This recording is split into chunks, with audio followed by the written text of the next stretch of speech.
Hello everyone, and welcome to this week's special episode of the Game Design Archive with Edward and Ludwig. Today we have me, Ludwig, Edward as usual, but also special guest Pr0nogo. Hello Pr0nogo, how are you doing? Doing pretty well. Thanks for having me, gentlemen. It's been a little bit of a time here since I've been on a podcast appearance, so I'm happy to fill that one in, once a year at least, usually I like to do. So here we are. Well, usually you're the one podcasting, right? Yeah, that's also true. Yeah, I'm very rarely a guest, so it's nice to change up the shoes for that particular the dress. So obviously I didn't get the memo for the dress code, but as an American, I will walk into your establishment that's very well polished and prim, and I will say, "But what about my way?" And then we'll talk about it. So that's the way it goes. Yeah. Well, it's fine. We. I don't know why we do it. Is it because we're pretentious, Edward? Yes, I don't know. Yes, it's definitely because we're Yeah. We mentioned podcasting, right? Mm-hmm. So that's one thing you do. You host the No Frauds Club, where you have some very special guests and have some very interesting episodes. And I recommend our viewers to check those videos out. We'll leave a link in the description.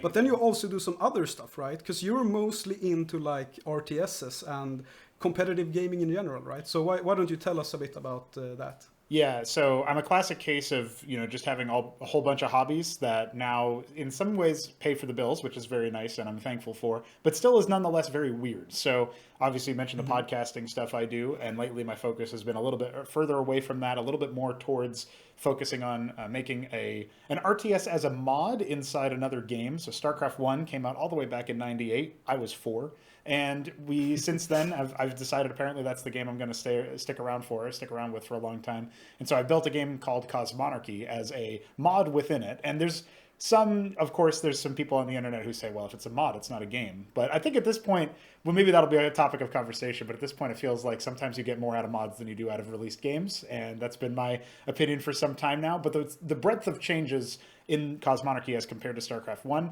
it's not really quite so recognizable as the original game anymore, and that's why I feel like it's safe to call it its own game. Certainly plays like its own game. But yeah, a lot of RTS, I guess you could say my breed, if you will, has a lot of that in the DNA. And it's something I grew up with a lot of StarCraft 1, being disappointed about StarCraft 2, never really quite liking, like Warcraft 3, and seeing all of the things that turned into, where that basically beget World of Warcraft and all kinds of other gaming trends I wasn't a fan of.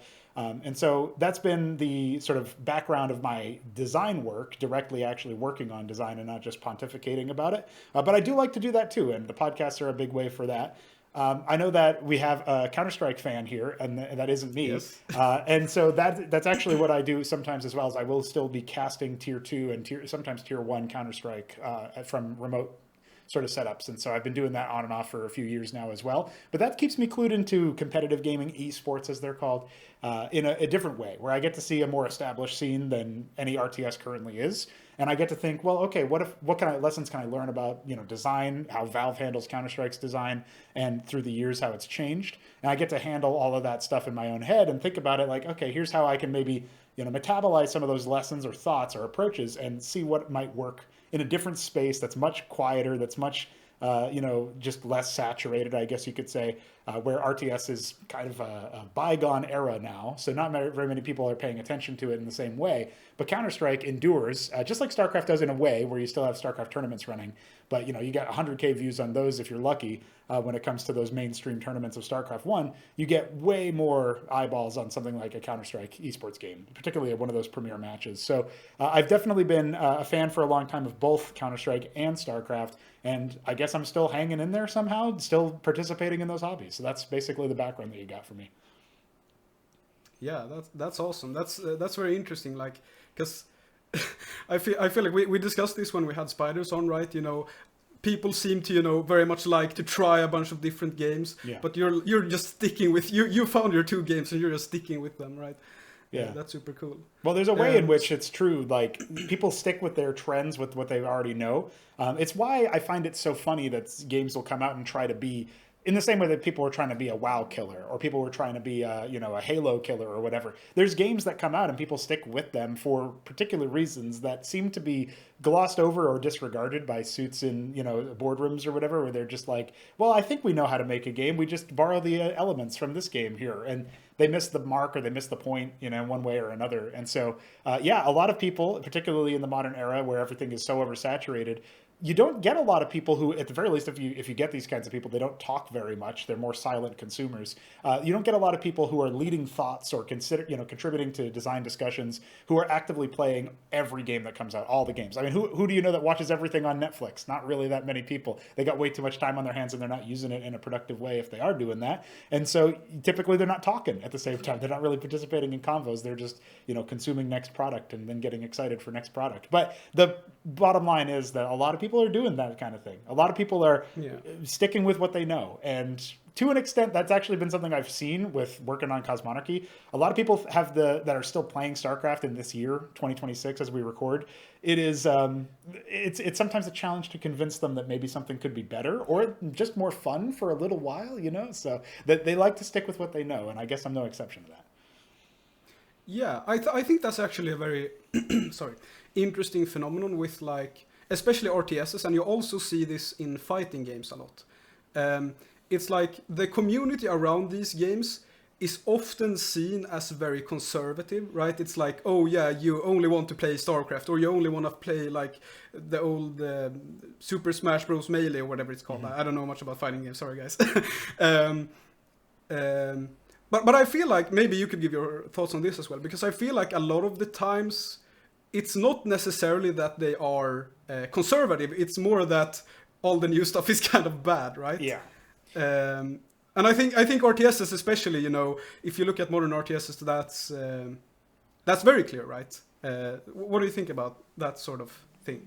Well, I do think that to a degree, the failure of new content to convince an audience to stick with them for a long period of time, it's sort of a multifaceted issue. I think one of the issues that you get is that, people have talked about this when it comes to TV shows or movies, that we don't really have a common culture in any particular region anymore. There's not stuff that you grew up on if you're growing up in this generation, because there's so many things and everything is either siloed away so that there's not that common ground, but you get so many options to pick from that the odds are you're not picking the same option as somebody else. There are still some monoliths, like you think about Fortnite or Roblox or whatever, but I think even Fortnite is kind of old news now, which is weird because I would always use it as the example. And now I feel like it's moved on to some other thing that I don't even know about. You could be making up phonetics and I'd be like, yeah, that sounds about right. That must be the new game. But these are things where games are turning into places more than they're keeping themselves as games. So you have this centralized place where you have all of the content, all of the interactions. But even within that, in fact, I think this came up in your Spiders episode, the idea that a true metaverse is probably closer to something like Roblox, where people are spending all of their time doing stuff in those contexts, and they're not really playing a game within Roblox, but they kind of are. It's more of a social phenomenon than it is an actual gaming phenomenon. And it reminds me in a way, this is a bit of a potential tangent alert, but there is a thing that comes up every now and then in my head where I remember back to the scaling factor of okay, esports is going to be really big because gaming is really big, but we're not catering to females enough. We're not catering to women enough. Look at all the women who play games, and they have this report that says, half of gamers are women, but the games that they're looking at, the gamers that they're looking at, include people who are playing, mobile games, Facebook games, stuff that is not really the same market at all in terms of how you would even reach that audience. To say nothing of whether you like that kind of game or not, it's just not the same thing really. And so I feel like people are zoomed out really far when it comes to the marketing brain side of it. So they're like, well, gamers include Roblox, but Roblox isn't really the kind of game that you or anybody here watching this is going to be thinking about when they think about games. They're not thinking about a game made within Roblox as a way to have a social, experience. They're thinking about maybe a single player game, maybe a competitive game, but a game nonetheless that is, kind of isolated to itself. It's boxed in. It is Counter-Strike. It is Starcraft. It is whatever the game is. And there's not you might play some custom maps in there to have a little bit of fun every now and then, but you still remember the centralized game that got you to download it in the first place. The core experience of it is still there as either a 1v1 or a team game, or, you know, a 5v5 in Counter-Strike or something like that. The overall acceptance rate of like, this is how you play. If somebody, basically put it another way, if somebody was trying to tell you how to play Roblox, it almost doesn't make sense because there's all these sub-games within it. And that's how you play it, is you go play all the sub-games and figure, it's like you're walking into an arcade more than it is you're playing a particular game. So I think that definitely contributes to it. But even setting that aside, if you can for a moment imagine, okay, all of the games that do come out that are their own game, that aren't places, that don't have these like subgroups there that you're participating in, like in an arcade sense. Yeah, a lot of new games are also just kind of bad. I mean, a lot of them fail to understand what made the older games good. A lot of them are maybe softened around the edges. A lot of them are worried about controversy. And some of them will court controversy, but in ways that are not particularly interesting. Like I'm old enough to remember the No Russian level in Call of Duty that everybody got very upset about. And like, well, that's not really positive for the game, but I guess in the sense that like people started talking about it, maybe you can say it was free press. It's just, you know, I mean, I don't know very many people who are going to boycott Call of Duty. I feel like the audience that's going to play it is going to play it regardless of that controversy, but that doesn't mean that controversy was still a net positive for them. And so, yeah, you get that. You get games that are like the Dante's Inferno single player game that was sort of like an ARPG style game from, I think, early 2010s. It came out and it was trying to, I remember reading some stuff about it, basically like courting controversy with religious groups. And obviously you would imagine, based on the subject matter and the fact that they're very provocative with their imagery in the game, that like, you know, they spent effort in a marketing campaign sense to try to do that. But they kind of forgot that like when you set the difficulty to the max level, you'll take damage that's like 3 times the amount of health that you can possibly have in the game, aka they didn't test the game, aka maybe they didn't finish the game. So they're busy with this marketing stuff, but they're not really considering whether their game is, you know, worthy of the marketing. And the inverse can happen in indie spaces where you don't have the budget. Like, I don't make a lot of YouTube videos that are, you know, flashy and cool promos and like, hey, check out my mod that's actually a game to an older game that was released in '98, and a lot of the players that play it weren't even born when the original game came out. Like, I can't really do that kind of thing because I'm busy making the game, you know. And so there's an element of like, maybe there's a lot of people who don't really have a job that's related to the game's design, and that's why that happens a lot. Maybe it's just because it seems to be successful in a financial sense, but I do think it's led to the result now that through marketing and through deprioritizing a central experience that everybody can agree on, you do have games that just don't have the same sticking power. People might get excited about some aspect of it that they saw through the marketing,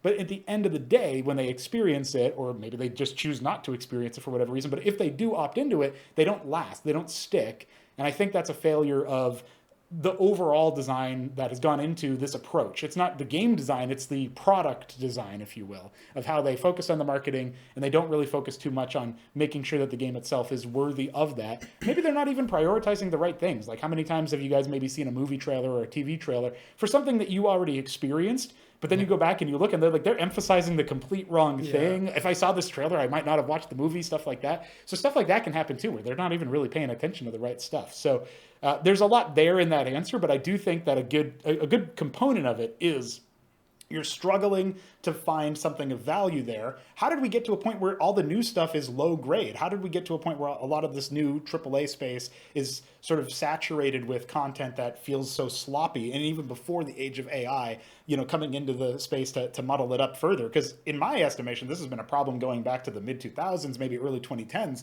where we had games that were coming out and, you know, before even microtransactions were a commonplace thing, we had like day one DLC for Mass Effect and stuff in that sixth console generation, I think, or maybe it was seventh, wherever the Xbox 360 slotted into it. And I remember reading about stuff like this and thinking, yeah, you're downloading a key code, like a single 1 byte notepad text file, basically, that unlocks the game content for you that's already on the disc. Like, and that's before we get into subjects like no more discs, which I know you guys just released a video earlier today when we were recording that, about that kind of thing. And so, yeah, I look at that and I think to myself, well, gaming sure is different than it used to be, but it's not just the quality of the game, I think. You also have to think about like the business practices that have been going on around it. And that's such a foreign concept to me because I just want to make a game. I don't really care too much about marketing it. I mean, I have to, in the sense that we got to get eyeballs. But, you know, I hope that word of mouth spreads most of it. And to be honest, it kind of has.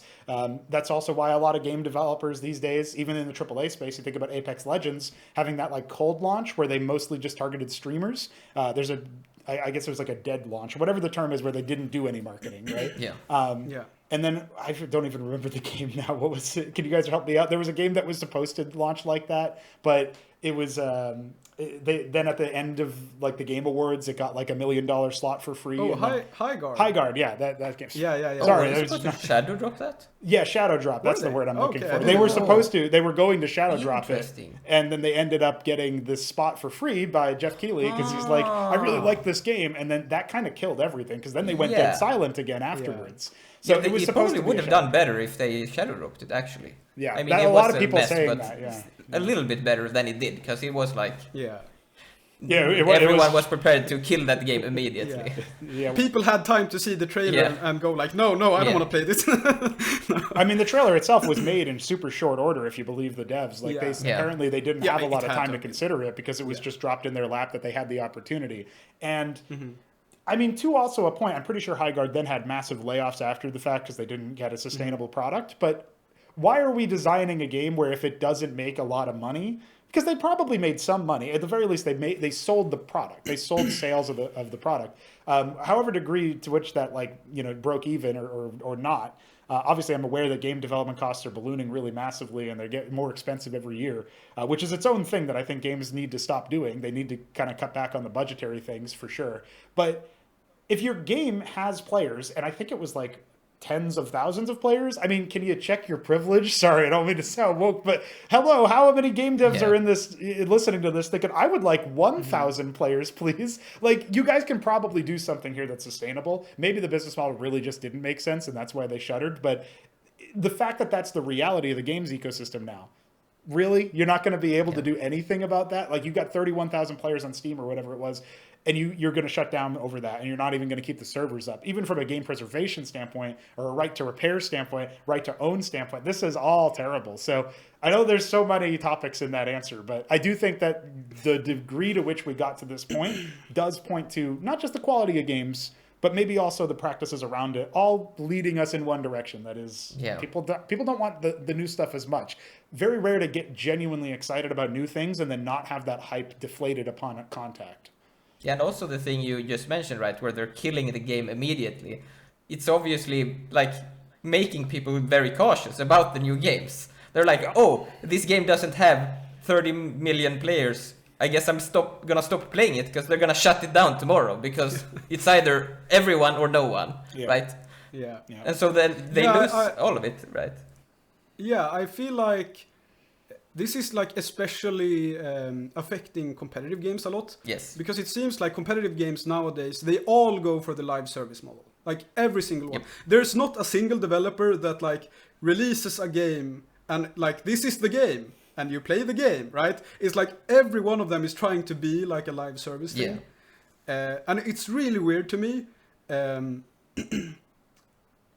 Firstly, because like you can just release the game, right? And you know, if you sell enough copies, then you have enough money to make the next game, and then you release the next, and so on, like game studios used to do.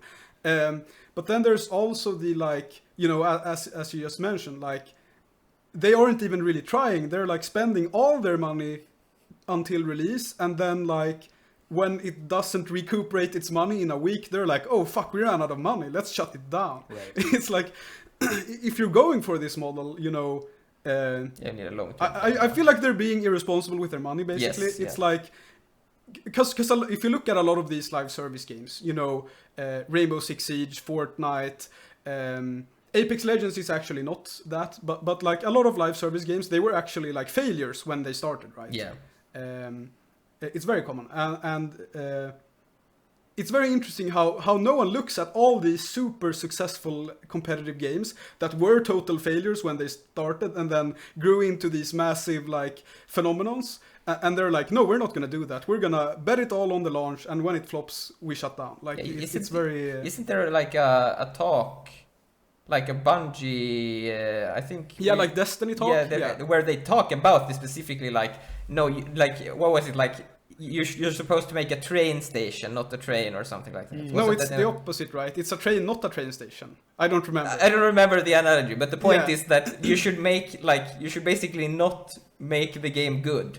You should just make sure that you can keep making stuff. because eventually people will just, there will be enough people interested to keep it going, as long as it's not if too you just keep expensive. Yeah, updating, because people are only interested in more stuff, which is like very interesting and depressing, I guess. Sure, yeah. Well, you got to think about it from the perspective of, I mean, Blizzard released a Diablo 2 class, like kind of randomly in the middle of last year, I think it was, around the same time as this Highguard fiasco. I remember seeing that there was a new class available for Diablo 2. They're also working on, or had already released Diablo 4. I checked out of Diablo a long time ago. But they released a new game, and then like a few months after that, or around the same time as that new game had come out, in the same year at the very least, they released a class for like basically extra DLC or whatever.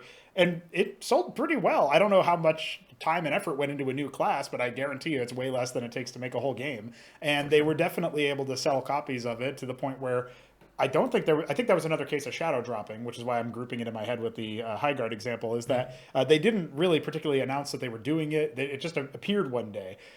That's another example of, if you have an IP, if you have a game regardless of whether or not it's a franchise, like Diablo is, if you have a game that shows up and you have, some people playing it, some number of people playing it, and you then move on to another thing, and you come back and people are still, you just take a look basically and like, oh yeah, I wonder how that place I just built up earlier is doing. Yeah, there's a whole family in there and they're having kids and stuff. It's pretty successful. It's good foundation. Okay, let's like release an add-on to it or something. I don't know. There's like however many analogies you want to build out of that. There's money to be made and good quality gaming to be had in the context of even going back to revisiting old stuff, which is partially why I think you get so many remasters, but then you get the cargo cult phenomenon of remasters worked for this company. Let's go ahead and do it ourselves. And it's not particularly anything. I mean, the Starcraft remaster has loads of problems. The Warcraft 3 remaster, it coined the term refunded instead of remastered. Like, people were that upset about it. Yeah. And I guess it's kind of resurfacing or in a better position now, but it's quietly building back up steam, to use the train analogy. It's, the train station is pretty disrepaired, but, we started to fix up the train so we can go to a better place or something, That seems to be the model that now companies are starting to pay attention to. But for whatever reason, you'll still get these outliers that are still on yesteryear's, playbook of business. And it's so, we're dancing around a subject here of like, they're not really worrying about the game's quality. They're talking about release models. They're talking about post-launch support. Right. They're talking about adding more content afterwards. Like, that's what these companies are fixated on right now is the money side of things. But they do necessarily avoid questioning whether or not they're successful based on quality. It's never about that. It's always about like the marketing angle. And to an equally interesting and potentially depressing point, that might also be true. It might be true that your marketing angle and your way that you launch your game and the way that you advertise your game after the fact or announce things about your game, that might matter more than whether or not it's high quality. But I'd argue we don't really have a good example of that. Like, we don't have the counter example of the high quality game that's really, really good, and in the sense that it's good for mass appeal, it's good for a lot of people to play. It's good like Counter-Strike is good. Because there could be games that are good but only in a niche group. It's good like in a sort of cross-generational, so many people can enjoy it kind of way. We don't have an example of that flopped, and I don't think it's because we didn't hear about it. I think, we're all pretty clued into like even indie spaces and stuff. I think the fact that there are games that are necessarily niche, I would not bet my money, any amount of money, that Undertale was going to be a successful game, guys. I'm going to be honest. Like, it doesn't appeal to me, but even beyond that, it is a game that is so particular in the way that its art style is presented. It's like fake retro, where it doesn't even have the same quality of retro graphics. It's a different kind of thing. It's almost like Tumblr DeviantArt retro. Like, it's like through a prism of somebody who doesn't maybe have the same chops or is deliberately not, like ironically making art. And it's saturated in that, having played it through it, and it's saturated in that kind of thing. And try to play through it so you understand what it is, like what's going on. That's an example of a game that it's not for me, but it clearly was a success. And that's an example of like, this game didn't really have marketing. This game didn't really have, as far as I know, it didn't succeed based on those merits. It succeeded because it was, I would say, it was a niche game. But apparently that niche encompassed a lot of people, in the same way that Minecraft is a niche experience, where it's pretty big now. So, but these are lessons that people completely ignore. They just take that to mean like, that's a household name. So you can't learn any lessons from that. You can't look at the game's quality and like think about what what drew people to it. Like maybe it was just the ability to talk to a lot of NPCs in Undertale. Maybe it was the fact that you could play in different ways and that would change the story. Like storytelling through that way. There's like factual things that have nothing to do with the set dressing or the thematics or the presentation style of Undertale, which may indeed have explained some of its success. But there's things about the core experience of playing it, just like there's things about Minecraft, where you look at it and you say, yeah, there's things here that you can enjoy. And like, what do you do with that? No, it's a household name. No, it's already successful. We can't learn anything from that. Let's move on to the next thing. That feels like what the game industry overall is doing. And I feel like that's why you're going to have a lot more success from indie titles in general. Is these devs aren't afraid to look back, you know? Yeah, isn't that partly like, because I'm thinking back to what you said about like marketing and stuff, right? Isn't that partly because these companies are very focused on like metrics and stuff? Right. And they can't really measure the design, right? So but it's really easy to measure, like, did the marketing work or something, right? And so maybe, like, not only, my point is, it's not only that they can't measure the quality, they can't measure the quality of the people either, right? So the people that work as designers at these companies might not know what they're talking about, right? Because they don't have a good way currently to measure if they're doing a good job, right? And so what I feel like is happening is the psychological people, right? That's the ones that end up being the designers, right? Because, well, then it's like, oh, look, they made this thing where they can manipulate people to spend a bunch of money, right? And then that's the designers, right? A lot less about focusing on whether or not the game systems are working, and more so hey, does our shop work? Hey, exactly. Yeah. Wasn't there like a game that launched fairly recently which was like completely broken, but the shop was like immaculate, perfect? Very likely. I don't remember. I have no clue what game, but that sounds about very right. That's also something that probably has, like, you could probably say that recently in the last year and be correct. You know, there's probably a lot of examples of that. Yeah, true. Like probably every game. Yeah. I remember playing that player versus environment version of Rainbow Six Siege, which I don't remember the name of right now, but it was like Outbreak or something. Yeah, I don't remember. It was something like that where you were fighting some weird alien tech, and it was like it was cool. Like, I mean, I didn't expect Ubisoft of all companies to be like, let's do a weird PvE spin-off where you're fighting aliens, but it was kind of neat. And I had to look at the fact that they had a shop in that too that was, I believe, completely separate from the default Rainbow Six shop. I don't think it carried over.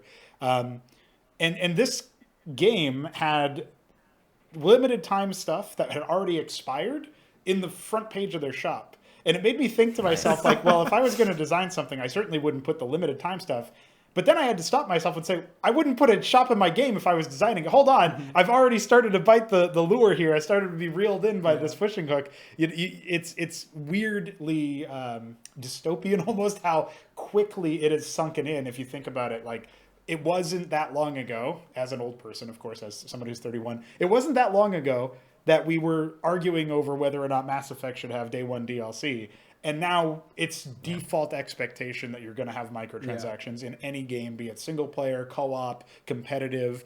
And really the only argument that you're seeing now is, well, does it really matter if it's pay to win? Like, some people are still dying on the hill of, no, don't put pay to win stuff in my game. But a lot of people are just like, yeah, it's totally cool if you lock customization behind a wallet instead of like in-game efforts. I mean, I brought up Halo as a franchise earlier.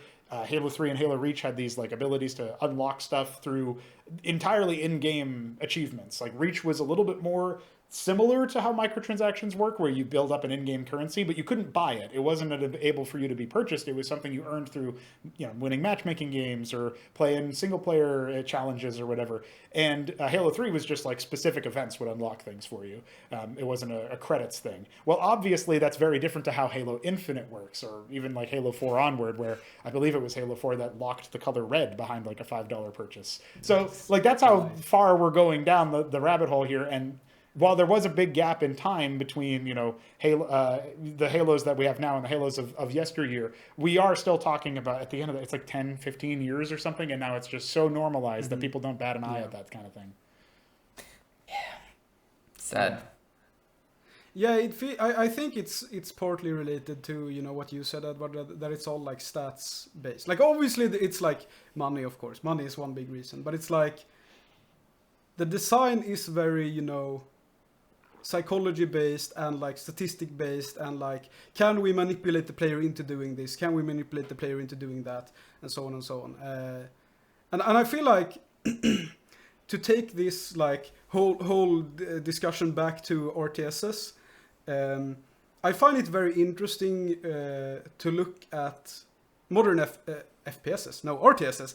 I think you like sort of mentioned it while you were talking previously, like a lot of, like, it seems like all the RTSs that are releasing today are trying too much to be the next big thing, if that makes sense. It's like they're not trying to, like, they don't actually care about making a good game. They care about making the next big RTS, right? Yeah. And I feel like that leads to like, because usually what you see is like, okay, here we have an RTS, and since it's supposed to have mass appeal, we water it down and we like remove all the depth and we make it easy and we make it chill and relaxed, because you don't want to be stressed out and like have to do stuff fast. That's hard and not like, you know, one of the core pillars of an RTS, right? It's very interesting to me, like, because if these developers would like, okay, yeah, we're gonna make a good RTS, you know, at least they would get the hardcore RTS fans, but they aren't even getting those. It's very weird. Well, they're not getting the hardcore you played. What was the one you played that was terrible? Oh yeah, Battle Aces, I think. Oh, yeah. Have you heard of it? Yeah, well, it's not. The problem is you're not really building a base or anything in that game, right? Yeah, exactly. Yeah. Well, so I was told by a person that like, oh yeah, this is gonna be like the next big RTS. This is gonna change RTS. This is perfect for beginners, and it's perfect introduction to RTS. And I played it, and it was like, okay, so there's like basically no economy here, and I have this like card system that I use in the beginning. So there's like builds outside of the match that I bring into the match, and it just felt like super weird, and like, because I'm not very experienced with RTSs. I've only played like, I had a period where I played quite a bit of Age of Empires 2 basically. Mm-hmm. That's my experience with RTSs, and what I felt with Age of Empires 2 was that like, it's so intense, right? It's like, it's so stressful. I need to do so many things. I need to focus on my stuff, but I also need to keep an eye on what the enemy is doing. And like, there's so much to do, so much to manage, and I need to do it so fast. And like, if you don't, because I've played a lot of modern RTSs as well, and none of them make me feel that way. Right. And I've sort of realized that like, if you don't have that intensity that something like Age of Empires 2 has, then it's not interesting. Then you're just sitting there and like pressing around like, oh yeah, you can go there. I don't care. It doesn't matter because this is a chill, relaxed game, right? There's no pressure on me or whatever. It's very yeah, it's very interesting because I would like, and I guess that's what you're developing, right? It's like, you know, a new RTS that's actually like exploring the core of what makes an RTS, right? Yeah, if that makes sense. There's a lot there that I could reply to, and I think the first thing I'll say is, as much as it would be wonderful if there was a new game that was actually the future of RTS, or a feeder RTS that's like, it's going to be popular. Like Valorant, when it came out, was seen as, it's supposed to be a Counter-Strike killer, but the hot take that was going around that I think is actually true in some way is that it's actually really good for Counter-Strike because Valorant would be unsatisfying to the person who wants the really good competitive FPS game with some of those extra flashy things that might have gotten them interested in Valorant to begin with, like the agents that do all of their different abilities, MOBA style and whatnot. And they might be like, damn it, I don't want to deal with this guy reviving in the middle of the game. This sucks. There's another game where that can't happen. I'll check it out. And then Counter-Strike 2 gets better, or at the time it was Go, gets a little bit bigger because of that. You know, you're inculcating new players into the idea of, like, there's no starter MOBA, and League of Legends is dying in part because it has no, it has such a huge barrier of entry where if they don't do something dramatic soon to say like lock it so that there's only 50 champions or something per ranked season or whatever, it would be pretty extreme, and it would even kind of sound gross because it's like, think of all the players that enjoy playing the other stuff. But like the actual barrier of entry is so enormous that you can only have existing players. The amount of people that can start playing it now, pretty slim. And there's a huge barrier in that respect where you already have an established scene, everything is mapped out to some degree, and I think you can even still get banned for doing like, I don't know, like I'm going to do Singed Jungle or some off meta stuff. Like that can actually result in like disciplinary action under your account if you're, griefing your opponent in that case. Depending on what I think they have like AI do their player reports now. I don't know. That's a total mess. But even setting that to one side, like, yeah, we don't have an RTS game that people can point to and say, if you really like the idea of playing an RTS, like you've seen it on, streams or whatever, and you think, I actually want to try that. That sounds fun. But like, you don't want to go right into the high intensity ones for whatever reason. Of course, my always preferred answer to this is just play the game that seems the most exciting to you, even if it is really intense. Yeah. But if you wanted to take the angle of maybe like Valorant into Counter-Strike, you can have a game that's like this for Starcraft or Age of Empires, a simpler game that does get you interested in the genre. Battle Aces actually can't be that because I believe it's shut down recently. So you can't even play So it definitely can't be that. Well, actually, before it released, I think there was like an open beta, and they were like, no, not enough people played it, and they shut it down. I don't believe it made it to launch. Yeah, it's not like Stormgate where they're shutting it down post-launch. I think it's that's shutting down now. Yeah, Stormgate's shutting. Yeah, it's not. You're not going to see anything more from them as far as I know. I believe for the last little bit, similar to Gates of Pyre, which was another RTS sort of. I say sort of in the same way that like Battle Aces is sort of an RTS, but I think Gates of Pyre is a little bit. Immortal Gates of Pyre is the full name of the game. It was more RTS than Battle Aces, but it had like top-down abilities and like heroes and stuff. So it's a little bit weirder in that way. They were trying to maybe be. It's weird because you think about heroes and top-down abilities like Command and Conquer 3 or whatever. These sorts of RTS games that added these extra systems that are more immediately like point and click, that maybe solve problems for you in a more casual, friendly way. Have these more automated systems or simpler game mechanics. Like, of course, Command & Conquer has never had a more as complicated an economy as StarCraft or especially Age of Empires has had. And so, like, you think about how you strip down these mechanics and stuff, and it's supposed to make it easier. But then you add, like, when you're adding heroes and this other stuff to the metagame, Zero Space is another game that came out or is in the process of coming out. I don't know if it's out of its open beta or its early access period. But Zero Space has a similar sort of thing going on where they've got, like, your selection of your race, or I think they probably call it faction, but then you get like mercenary companies that you can bring in, and those are like your out of game retinue system type deal that you can requisition in the middle of the match.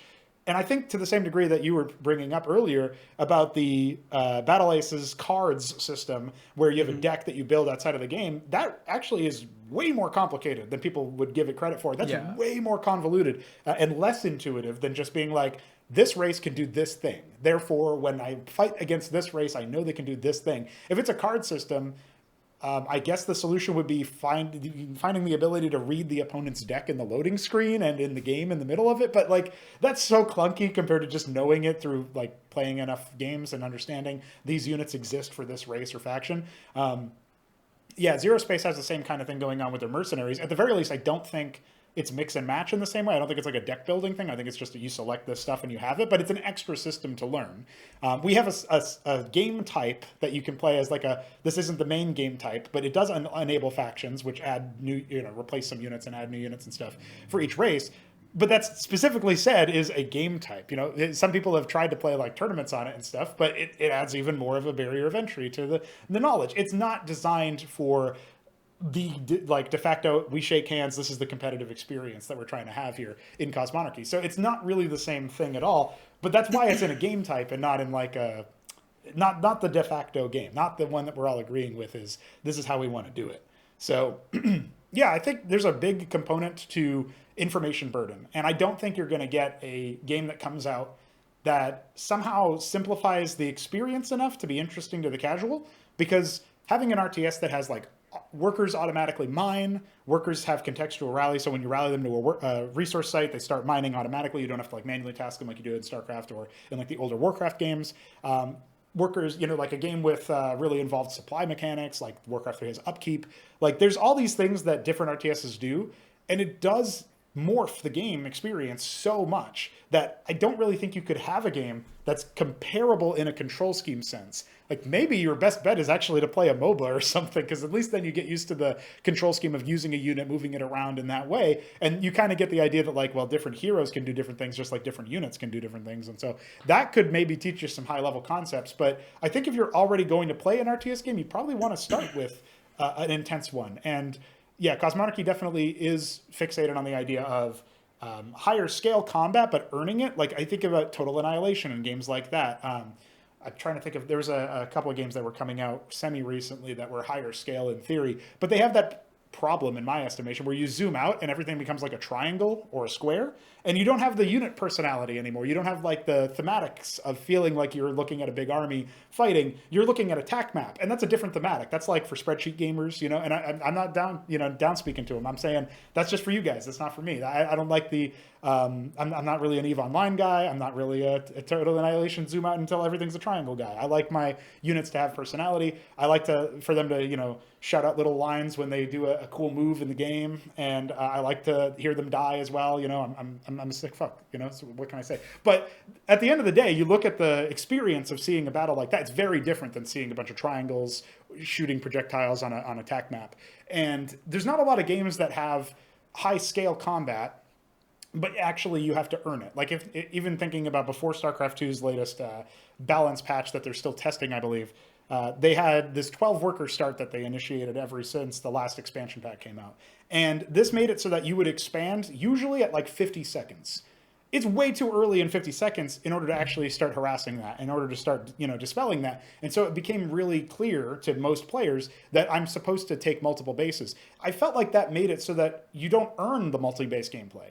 Like, it's actually cool in StarCraft 1 and also in Cosmonarchy that when you're starting off the game, you earn your natural expansion. If you go for a fast expansion build, it's because you're deliberately, vying for that early, greed, if you will, that early economy bump, and you're trying to achieve it as a sacrifice. If it's just given to you, if it's just the expected sort of handshake, this is the meta, and there's not really an easy way to punish it in the same way. There were some things that you could do against fast expansion builds, but I mean, you could even go Command Center first versus Zerg, StarCraft 2, TVZ, and you could be safe against early pool, like deliberately, like you're safer against the early pool than you are against the expansion first into late pool.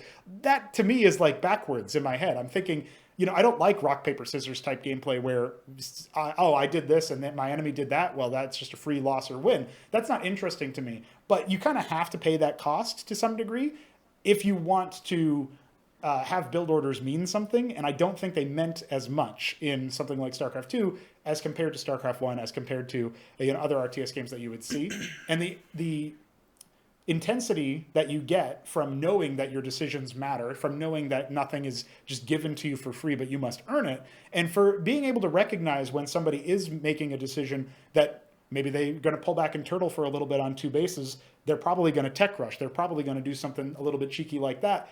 Knowing that you now have to take agency on the map, like everybody would think, if the guy's turtling, that means that the other players must be feeling less intense. But the beauty in a game that is really, cooking on all cylinders is actually that's the most intense moment in some ways, because you're like, I don't know what he's doing and I must stop him because he could kill me in like 5 minutes or 10 minutes or whatever if I don't avert this now. So I need a game plan and I need to take the map and I have to take the initiative. And that kind of, knowing that you're responding to the other player, knowing that the other player is always up to something, you don't get that in a game where everything is automated, because they're kind of not up to things. If the game is mining for you and is handling your supply for you, or is doing all these other things that some of these modern RTSs like to do automatically, you're not making as many decisions. You're not even really microing as much in army fights a lot of the time, because your abilities might be on autocast or whatever. Your unit pathing might be so buttery smooth that you don't have to, issue orders. And, the latest thought that I've had is like, and I might have even been from looking at some of your guys' videos, but I have started to put it into words of like, if you have a really deep game, it's probably clunky as hell. You know what I mean? Like, you probably got a lot of fighting the game to do, just like you got a lot of fighting the enemy player to do. And some people will bemoan that fact. And to them, I say, skill issue. True. Yes, that is what we also say. Yeah. Yeah. I think that like really nicely sort of transitions into one other thing that I wanted to ask you about, because I know you've talked about this before. I don't remember from where, but I know you have talked about this before, and that is RTS campaigns. Oh boy, yep. Yeah, because like I feel like when a lot of people talk about getting introduced into RTSs, right? They say, play the campaign. Like, I was trying to get into StarCraft 2 a few years ago, and I was told, like, go play the campaign. You'll learn everything. And I played a bit of the campaign, and then I was like, okay, yeah, the campaign is kind of boring. I want to actually play the real game. And then I played the real game, and I got beaten to hell. Yeah. Like I had no clue what I was doing. And I know you have some interesting thoughts about this. So why don't you go ahead and share them? Well, the first thing I'll say is for people who are really looking to get into competitive RTS games and play a competitive game like any StarCraft adjacent game, even like Cosmonarchy, Age of Empires, any of these long-lasting franchises, I have a sort of an analogy by way of a story for you guys. And this comes to me from Thorin, who is he used to just be the esports historian. He's a Counter-Strike content creator, but he does stuff for League and a lot of other games as well. Now he just goes by esports. He's upgraded. There was a Twitter controversy that is always a good inside joke for me to pull. But he once shared a story where a friend of his who plays Quake had to run to the store real quick, and so he let his friend take over on him and play a little bit of deathmatch, single player, or not single player, but solo deathmatch. So you're not on a team with anybody. And when he came back from the store, it took like 30 minutes or whatever. The guy was like, "Well, I've never played Quake before. That was pretty intense. I didn't get a single kill though, and that kind of sucks." And that's the story of the modern gamer, because the players that he was playing Quake with, you're talking like Quake 1, 2, 3, whatever Quake it was, have been playing Quake probably for like 15, 20 years. Like, I should be able to get one up on that guy. I played for 30 minutes. No, there's no way, dude. Nope. So a lot of that is unfortunately the case for the RTS. And it's sort of follow on from what I was talking about with League, where they only have the retained players. They don't have any new guys. A lot of RTS players there might be forever noobs out there. There might be guys who've been playing for 15 years and they still kind of have like 40 APM and they're just kind of vibing. I don't know. Maybe they're watching something on their second monitor while they're playing. I'm not sure what those people are like. They're a different breed. But the people who are noobs because they're actually new to the game are always going to run into that problem when they're playing a game like this that has such a legacy and such an established, entrenched foothold in some gamers' minds, where they still play StarCraft 1 or StarCraft 2 or Age of Empires or whatever. That intensity that everybody feels is a learned behavior. And then they, if they ever do end up matching up against somebody who's brand new, yeah, they probably are going to just win pretty handily. You wouldn't, unless you had some other like chops in another game, you wouldn't necessarily expect to have a lot of success there. So I'll say that off to the side, because the campaign idea is really well-meaning when I see people who are like, I want to get into Brood War. How do I do it? And people say, play the campaign. I mean, no. I mean, you might want to, just so you understand an artifact of RTS history, but it's not going to teach you competitive stuff. It will sort of teach you how the units work in a better way than StarCraft 2's campaign does, because StarCraft 2's campaign has like modified units and stat changes and stuff, and that is very rare in StarCraft 1. Part of the limiting tools that they had there, they didn't have the ability to just insert new units willy-nilly, and occasionally you get like hero units, but for the most part, all of the units that you see are units that you yourself could train. They're not even like, special campaign units necessarily. They're not factional units. There's no such concept as a factional unit in StarCraft 1 where it's like a sub-faction or whatever. It's all like race-specific stuff. The whole tech tree is eventually shown to you in all of the missions. There's never a case where like they've got a unit and it's got a different stat case in StarCraft 2. When you see like a queen in StarCraft 2's campaign, it's a completely different unit to the queen in StarCraft 2's multiplayer. Oh. The Infestor has this ability in StarCraft 2's Wings of Liberty campaign, the first one, to spawn infested Terrans. So he just kind of vomits up an egg. And for some reason, this Zerg unit walks around with a bunch of Terrans in it. I don't know. I didn't design the unit. But he doesn't have that ability in the campaign. Instead, in the multiplayer. Instead, in the multiplayer, he has an ability called Fungal Growth, which will just slow and damage a bunch of units in a crowd and make it easier for splash damage to affect them later because they can't move as much. And I was recently watching a retired pro StarCraft 2 player who'd never played the campaign before go through it, see the Infestor, have a bunch of Marines, and be like, oh my god, I'm going to die to the fungal growth, and then it never casted, and he's like, oh, it didn't have it yet. Yeah. Like, that's the kind of experience people are having in the StarCraft 2 campaign, where they're playing it, and it's like a different unit now. It might be a unit that never made it. There's a Warhound in the Heart of the Swarm campaign. That was a unit that was made in one of the betas. It was there, and it was just like it kind of hard countered everything, and Blizzard decided instead of like modifying it to find a cool role in the roster, they just axe it. But it's in the campaign, so like now you got to go up against a unit you've never seen before. And when you learn lessons about how to fight that unit, which there aren't really many because it is still pretty powerful, then you're going to be like, okay, I guess I'll go to the camp, fight some Terrans on the ladder, and they don't even have that unit. So that's like a bunch of wasted mental energy you've been put through. Point is, there's not really a lot that you get from playing the RTS campaigns that will translate into the medium of actually fighting people in 1v1.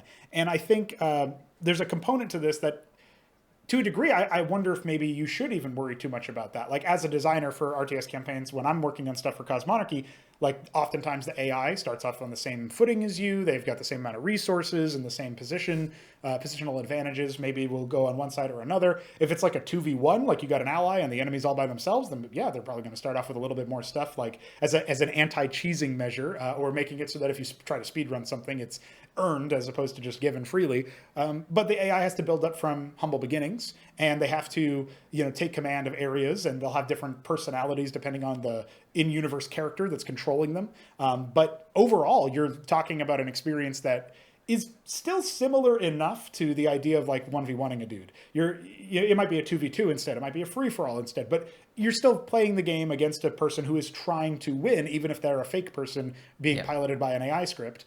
The bottom line is they are still actively trying to beat you. And so many RTS campaigns, you'll start off and you'll be in a corner and the whole rest of the map is filled with enemy dots. And for some reason, they don't attack you. That's weird. They could just win the game. Did they go away? Did they sleep? Even if you kill everything, they're still gonna attack you because the base is not even what's spawning the enemies. It's like some random script or something. Yeah, so the triggers in Starcraft 2 campaigns will do that a lot. The most famous example that people will sometimes cite is in Starcraft 2, the third mission actually of the original campaign. It's a holdout mission. It's supposed to be a callback to the Starcraft 1 campaign, where there was another holdout mission, but completely unlike the StarCraft 1 mission where the enemies are like, there's a problem with that mission in that if you wipe the whole map, as I did in a recent playthrough, you have to wait out the timer for 30 minutes. And so you're still just sitting there on an empty map. So that's not good, but you can at least go and like, I don't know, well, then you're at least feeling good that you beat the map, I guess. Right. Yeah. You beat the map and you can go make breakfast or whatever you need to do. Yeah. Like you can AFK and then you'll win eventually. The weird thing about the StarCraft 2 example, though, is that they do just spawn in from like Nidus worms that are triggered to spawn, drop pods that come out of this entirely out of the map. That can be cool as like an arrival sequence. If an AI player that builds up from humble beginnings gets their humble beginnings in the middle of the game, as happens in Cosmonarchy a few times. Like the first mission of a Terran campaign that I've released the first mission some time ago now. It's a 2v1, and the one is like a guy who's like signaling for reinforcements, and then the two reinforcement players come up, and it turns into, if you didn't dismantle the initial player in quickly enough, now you're on a lopsided case where you're fighting 2v3, and they try to build up fairly quickly and send out their first attack waves to relieve some pressure, and you get this feeling that you're part of a larger conflict, even in like a not really global planetary conflict type deal. And that's very different than just like, oh, well, they're just going to keep having waves respawn. That's the one time that anything happens like that in that particular mission. There is no future spawns. And so you can use kind of these ideas in a cool way, in my opinion, but it's not the same thing as a typical 1v1 on the ladder, that's for sure. And it's definitely not the same thing as like, my opponent is actively trying to beat me. My opponent is kind of trying, in StarCraft 2 especially, my opponent is trying to be a roadblock or a speed bump and like slow me down so that I, pass the Steam refund window was my other joke. But, the idea of like, oh, I'm getting my money's worth. Each mission took 30 minutes or so. It's designed by spreadsheet in that way. It's going back to the statistics angle. It's like, well, our testers indicate that they typically needed to, on the brutal difficulty, play for 30 minutes in order to pass this mission. It's a success. Like, they don't care about the quality of that gameplay or that, you're fighting against this like mass of units that on one end of the base is like a bunch of Thors and battlecruisers, and on the other end of the base is a bunch of units you're killing, and the guys on this side don't care. There's not even code in the game to you have to manually trigger it. There's not code in the campaign script to defend their base. They don't even have that functionality. They do in multiplayer, in like the melee AI, if you will, the computer controlled 1v1 opponents or whatever, but they don't access the same libraries even in the campaign missions. So typically you are going to be looking at a case where, in order to try to make it so that the AI actually fight in a more even playing field type deal, you are looking at AI that have to have like a resource multiplier, AI that have to have everything triggered out for them manually. And that's a very fragile way to try to build an opponent anyway, even as like a modder or a developer, is you're talking about like, oh, well, what if I destroy this depot over here in the corner? And then they keep trying to rebuild it in the same spot. And I just I like freely steal all their money in that way or whatever. Yeah. It's a very abusable opponent in that way. And StarCraft 2 just isn't a good environment. Fake. Like, like you because we talk about this a lot where like you basically, like a lot of game designers talk about AI all the time, like, oh, our AI is so smart, it's so smart, and it's like, no, it's dumb, it's not even trying to kill me. I don't care if it's trying to go around and like, it's just standing there, right? Whereas games that have the like insanely stupid AI, but it's just, you know, rushing you, and like it's not smart, but it's trying everything it can to just kill you. That feels so much more real, right? It feels like it's actually trying to play. It feels smarter, I guess, is my point. Yeah. The game I always love to bring up is Fear, because people say that game has so good enemy AI. You know what Fear is, right? Yeah. It's like kind of a Half-Life horror game thing. Yeah, so people talk about that AI all the time because it's like, oh yeah, it's trying to flank you, it's trying to do this tactical thing, and it'll throw grenades or whatever. And like when you're in the map, you'll hear them say, oh, cover me, I'm flanking him, and they'll go around and whatever. But the thing is that all of that is like, it's acting, right? It's like they're acting like they're tactical, and actually they're pretty stupid, and like it's very easy to kill them. And when they try to surround you, it's not actually a problem. It's very easy to handle. And so like playing through that game was like really disappointing for me, because I had heard so much about this fantastic AI, and it was like, usually the funny thing is that usually most of the time all of the AI would like enter the room from a choke point. So if you just like aimed at the choke point and held the fire button, you would kill all the AI. So like all of this like flanking advanced behavior was kind of pointless. And a game that we like, completely different kind of like game genre, whatever, that we talk about a lot when we talk about good AI is Fire Emblem, the tactical RPG, JRPG genre. Because the AI in those games, there might be some differences between the games and so on. But in general, when you play those games, it's like, because you have permadeath on your units. Okay. And when you play those games, it's very obvious that like the goal of the AI is to kill your units. Like if you place your unit in a position where the AI can kill it, it will. It doesn't matter if like the AI like sacrifices its own unit or whatever. It's like it just goes like single-mindedly, stupidly, I'm gonna kill this guy because there's permadeath, and the last thing the player wants is for me to kill this guy, so that's what I'm gonna do. Right, it's sort of and it's like from the person, like it's not from the perspective of the unit, it's from the perspective of the AI player, right? Yeah. So it feels more like you're playing the AI, right? Because the AI is trying to win against you by killing your units. And whereas I feel like a lot of people, even in like strategy games, talk about the AI as if like it's the individual unit like has a mind of its own, but that's not interesting in a game like that, right? And I feel like it's the same with like RTS, for like the stuff you brought up, right? I feel, to me at least, the difference there is like you can do the weird spawning and stuff, that's fine, but if it's fake or not, right? Is it trying to like make this cool vision of this grand, you know, strategy master that's doing a bunch of stuff, but he's got like 50 bases and he's not doing anything with them, right? And it's like, it feels fake. But if it's like, no, he's actually got this shit spawns or whatever, and he's spawning all this stuff, like, that's fine if like it feels like he's trying to kill you, sort of. Maybe, yeah, I mean, it comes down to the intent. Does it feel like you're alone on a map with a couple of scripts running, or does it feel like you're fighting a player? Does it give you that same intensity?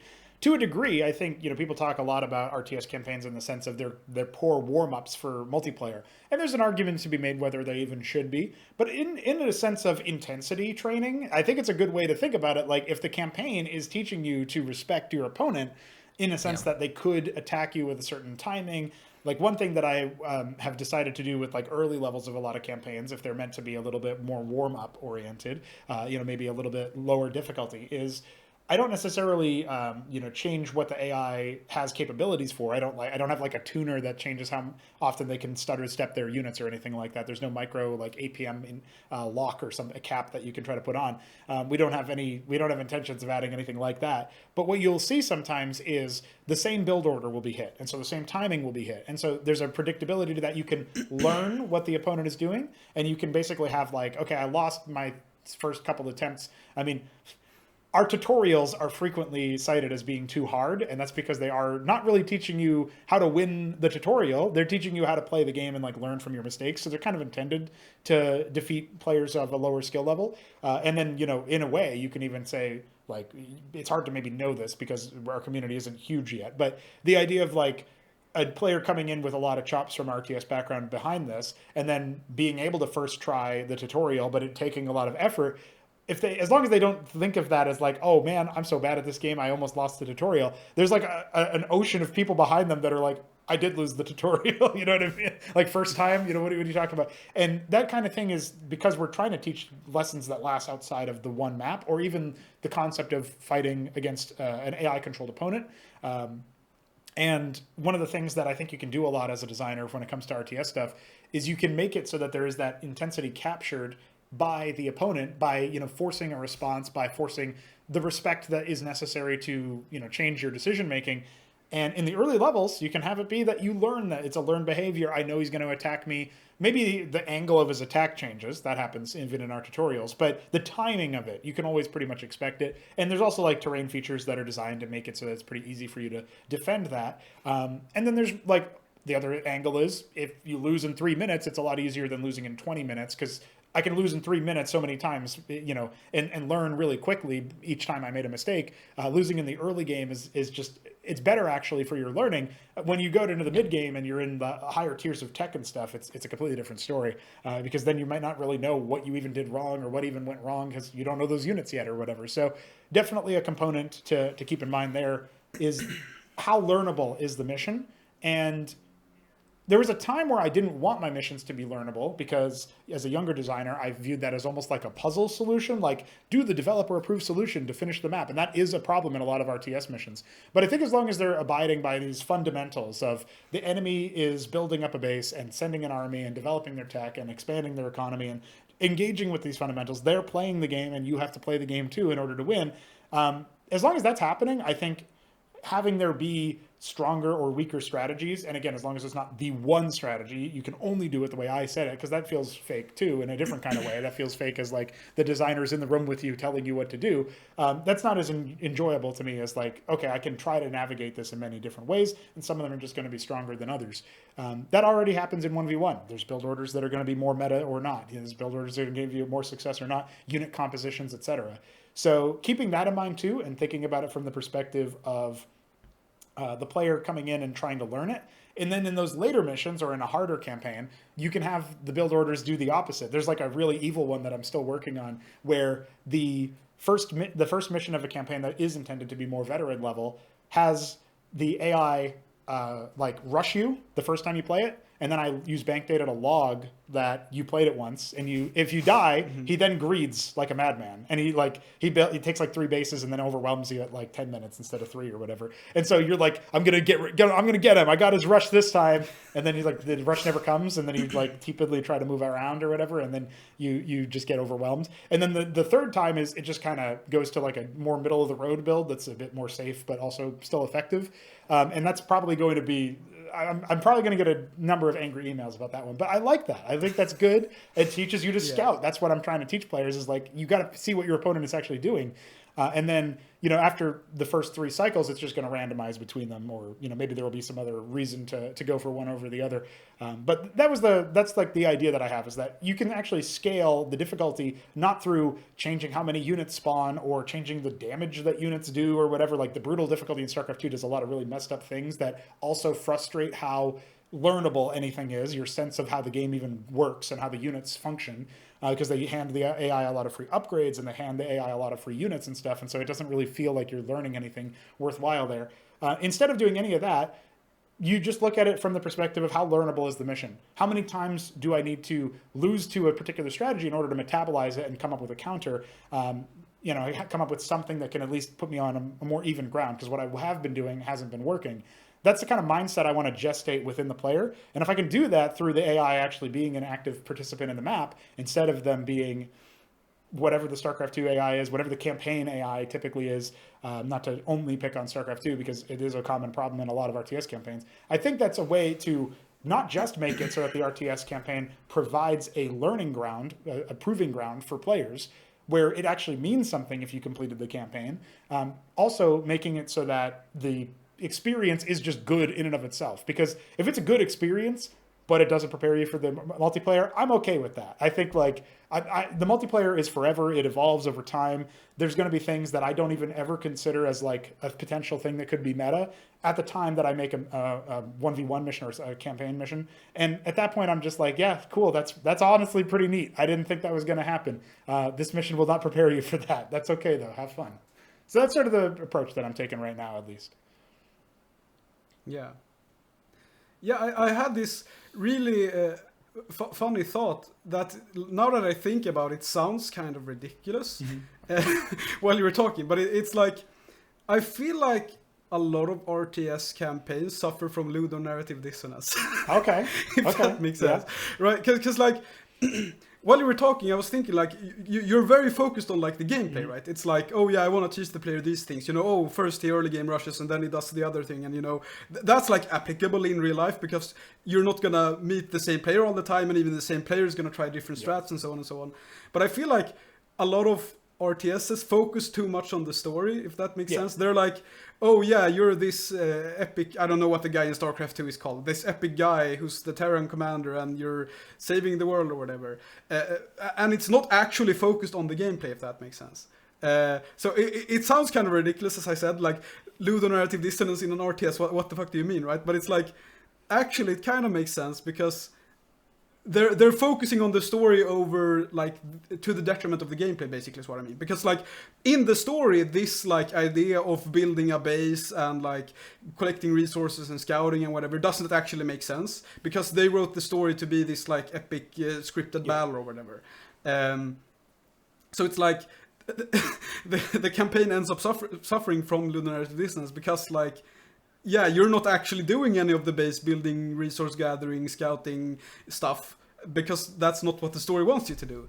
And so it's very interesting that you're like exploring that, like, okay, how can we make an RTS campaign that's actually about the gameplay, right? Well, also consider the fact that the RTS games that come out that are more about the story, which is most of the campaigns, to be fair, when you're looking at what is happening and you actually try to take the gameplay experience and turn it into a story, it's always a million miles away from what the narrative tells you, which is exactly what you're raising. Yeah, exactly. You're talking about like in StarCraft 1 or 2, you're fighting against like the Protoss controlled by Zeratul. And Zeratul is supposed to be this really important combatant that you move heaven and earth from in StarCraft 1 to free, and then he's like still significant in the narrative of StarCraft 2, and he's like talking about prophecy in Ancient 1, and whatever Chris Metzen threw a dart at the dartboard in the coffee shop, it said like, oh yeah, Ancient 1 prophecy void. Okay, let's put that in the game. So the narrative isn't really anything worth writing home about, but that's what they're focusing on so much in these cutscenes. And then you look to the actual gameplay, and like Zeratul's kind of dumb. He doesn't really tell his units to do the right moves. He doesn't really put up much of a fight against a solid player in either of the games. And even if he's like an AI ally, which doesn't happen too often, they kind of played around with that a little bit more in the later stages of the StarCraft 2's campaign. And it very rarely happened in StarCraft 1, I think partially because you'd have shared vision of the AI and you'd see all of the like foibles that they had the whole time or whatever. You could just like watch them and see that they were doing pretty dumb stuff. But you look at the way that the StarCraft 2 like AI ally stuff even works, and they often aren't even mining resources. If they are, it doesn't seem to actually comport to how powerful their army can be. If they only have one base, but they built like 40 production structures, it's just not something you can even do as a player. And so a lot of this will happen where they'll be scripted to do certain things, and you can only really ever do scripts. Like, we're not at a stage where it's really easy to plug in some actually functional, LLM or something that doesn't have any ethical or moral concerns to it and is actually good at doing, things that it's supposed to do, and like come up with like on the fly strategies that do stuff. You have to script stuff in, and I'm not complaining about that. The scripting, however, is very rarely telling the AI to do something that's genuinely helpful to the player. Like, most of these RTS games don't even have the computer AI player try to defend the human player's base or their own AI allies' bases in a team game. And we have that in Cosmonarchy, and this is like, we don't even have source code for StarCraft when we're achieving this kind of thing. So it's not, I am kind of being a little braggadocious, but it's not that difficult to do, at least come up with the idea of like the AI should try to defend, the AI should try to help do stuff like that, the AI should seek the objectives out if it's a campaign mission with objectives, like, or if it's like a Dawn of War style game where there's like requisition points that you can achieve. These are things that the AI should be able to do in some capacity. Whatever the object of the game is, they need to be able to animate forward on. And so many times they don't. And the reason why the gameplay is unrelated, in fact, to the story in so many cases, and this happens in a lot of other game genres too, but I think it's most easily apparent in an RTS, is you'll be told to respect a player, or a character rather, as Zeratul or somebody else. You'll be told that they're really powerful, that you got to respect them, you got to take care of them. You got to watch out for them, whatever the case may be. They're important in some way. They're significant in some way. And then they're kind of brain dead when it comes to the gameplay. And so what experience can you have? This is one of the reasons I don't really like difficulties in games. I see their appeal for out-of-game purposes, but when it comes to storytelling, if it was a really easy level that you just played, but your characters are reacting like you just barely survived, like a nuclear explosion, that's going to be really weird to you because you're going to be like, no, that was whatever. And then conversely, if you got a Master Chief type character, or I guess he's pretty like he humdrum anyway, but if there's a character who's more braggadocious who's like, yeah, I could handle anything. That was a piece of cake, Duke Nukem or something. And then he's doing his quippy one-liner, but you're bent over the controller sweating like, oh my god, I can't believe I finally finished that level. It took me like 30 tries, and he's like, all in a day's work or whatever. You're like, fuck you, dude, that took so much effort. You're not even acknowledging how hard that was. So the stakes can be out of whack from what the gameplay presents.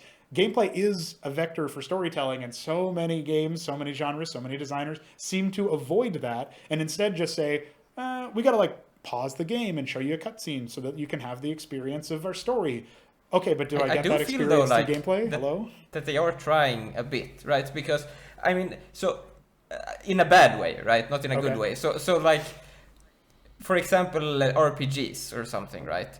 They tend so instead of doing these, very intense fights, they'll have these very long, dragged out fights to make it feel. Yeah.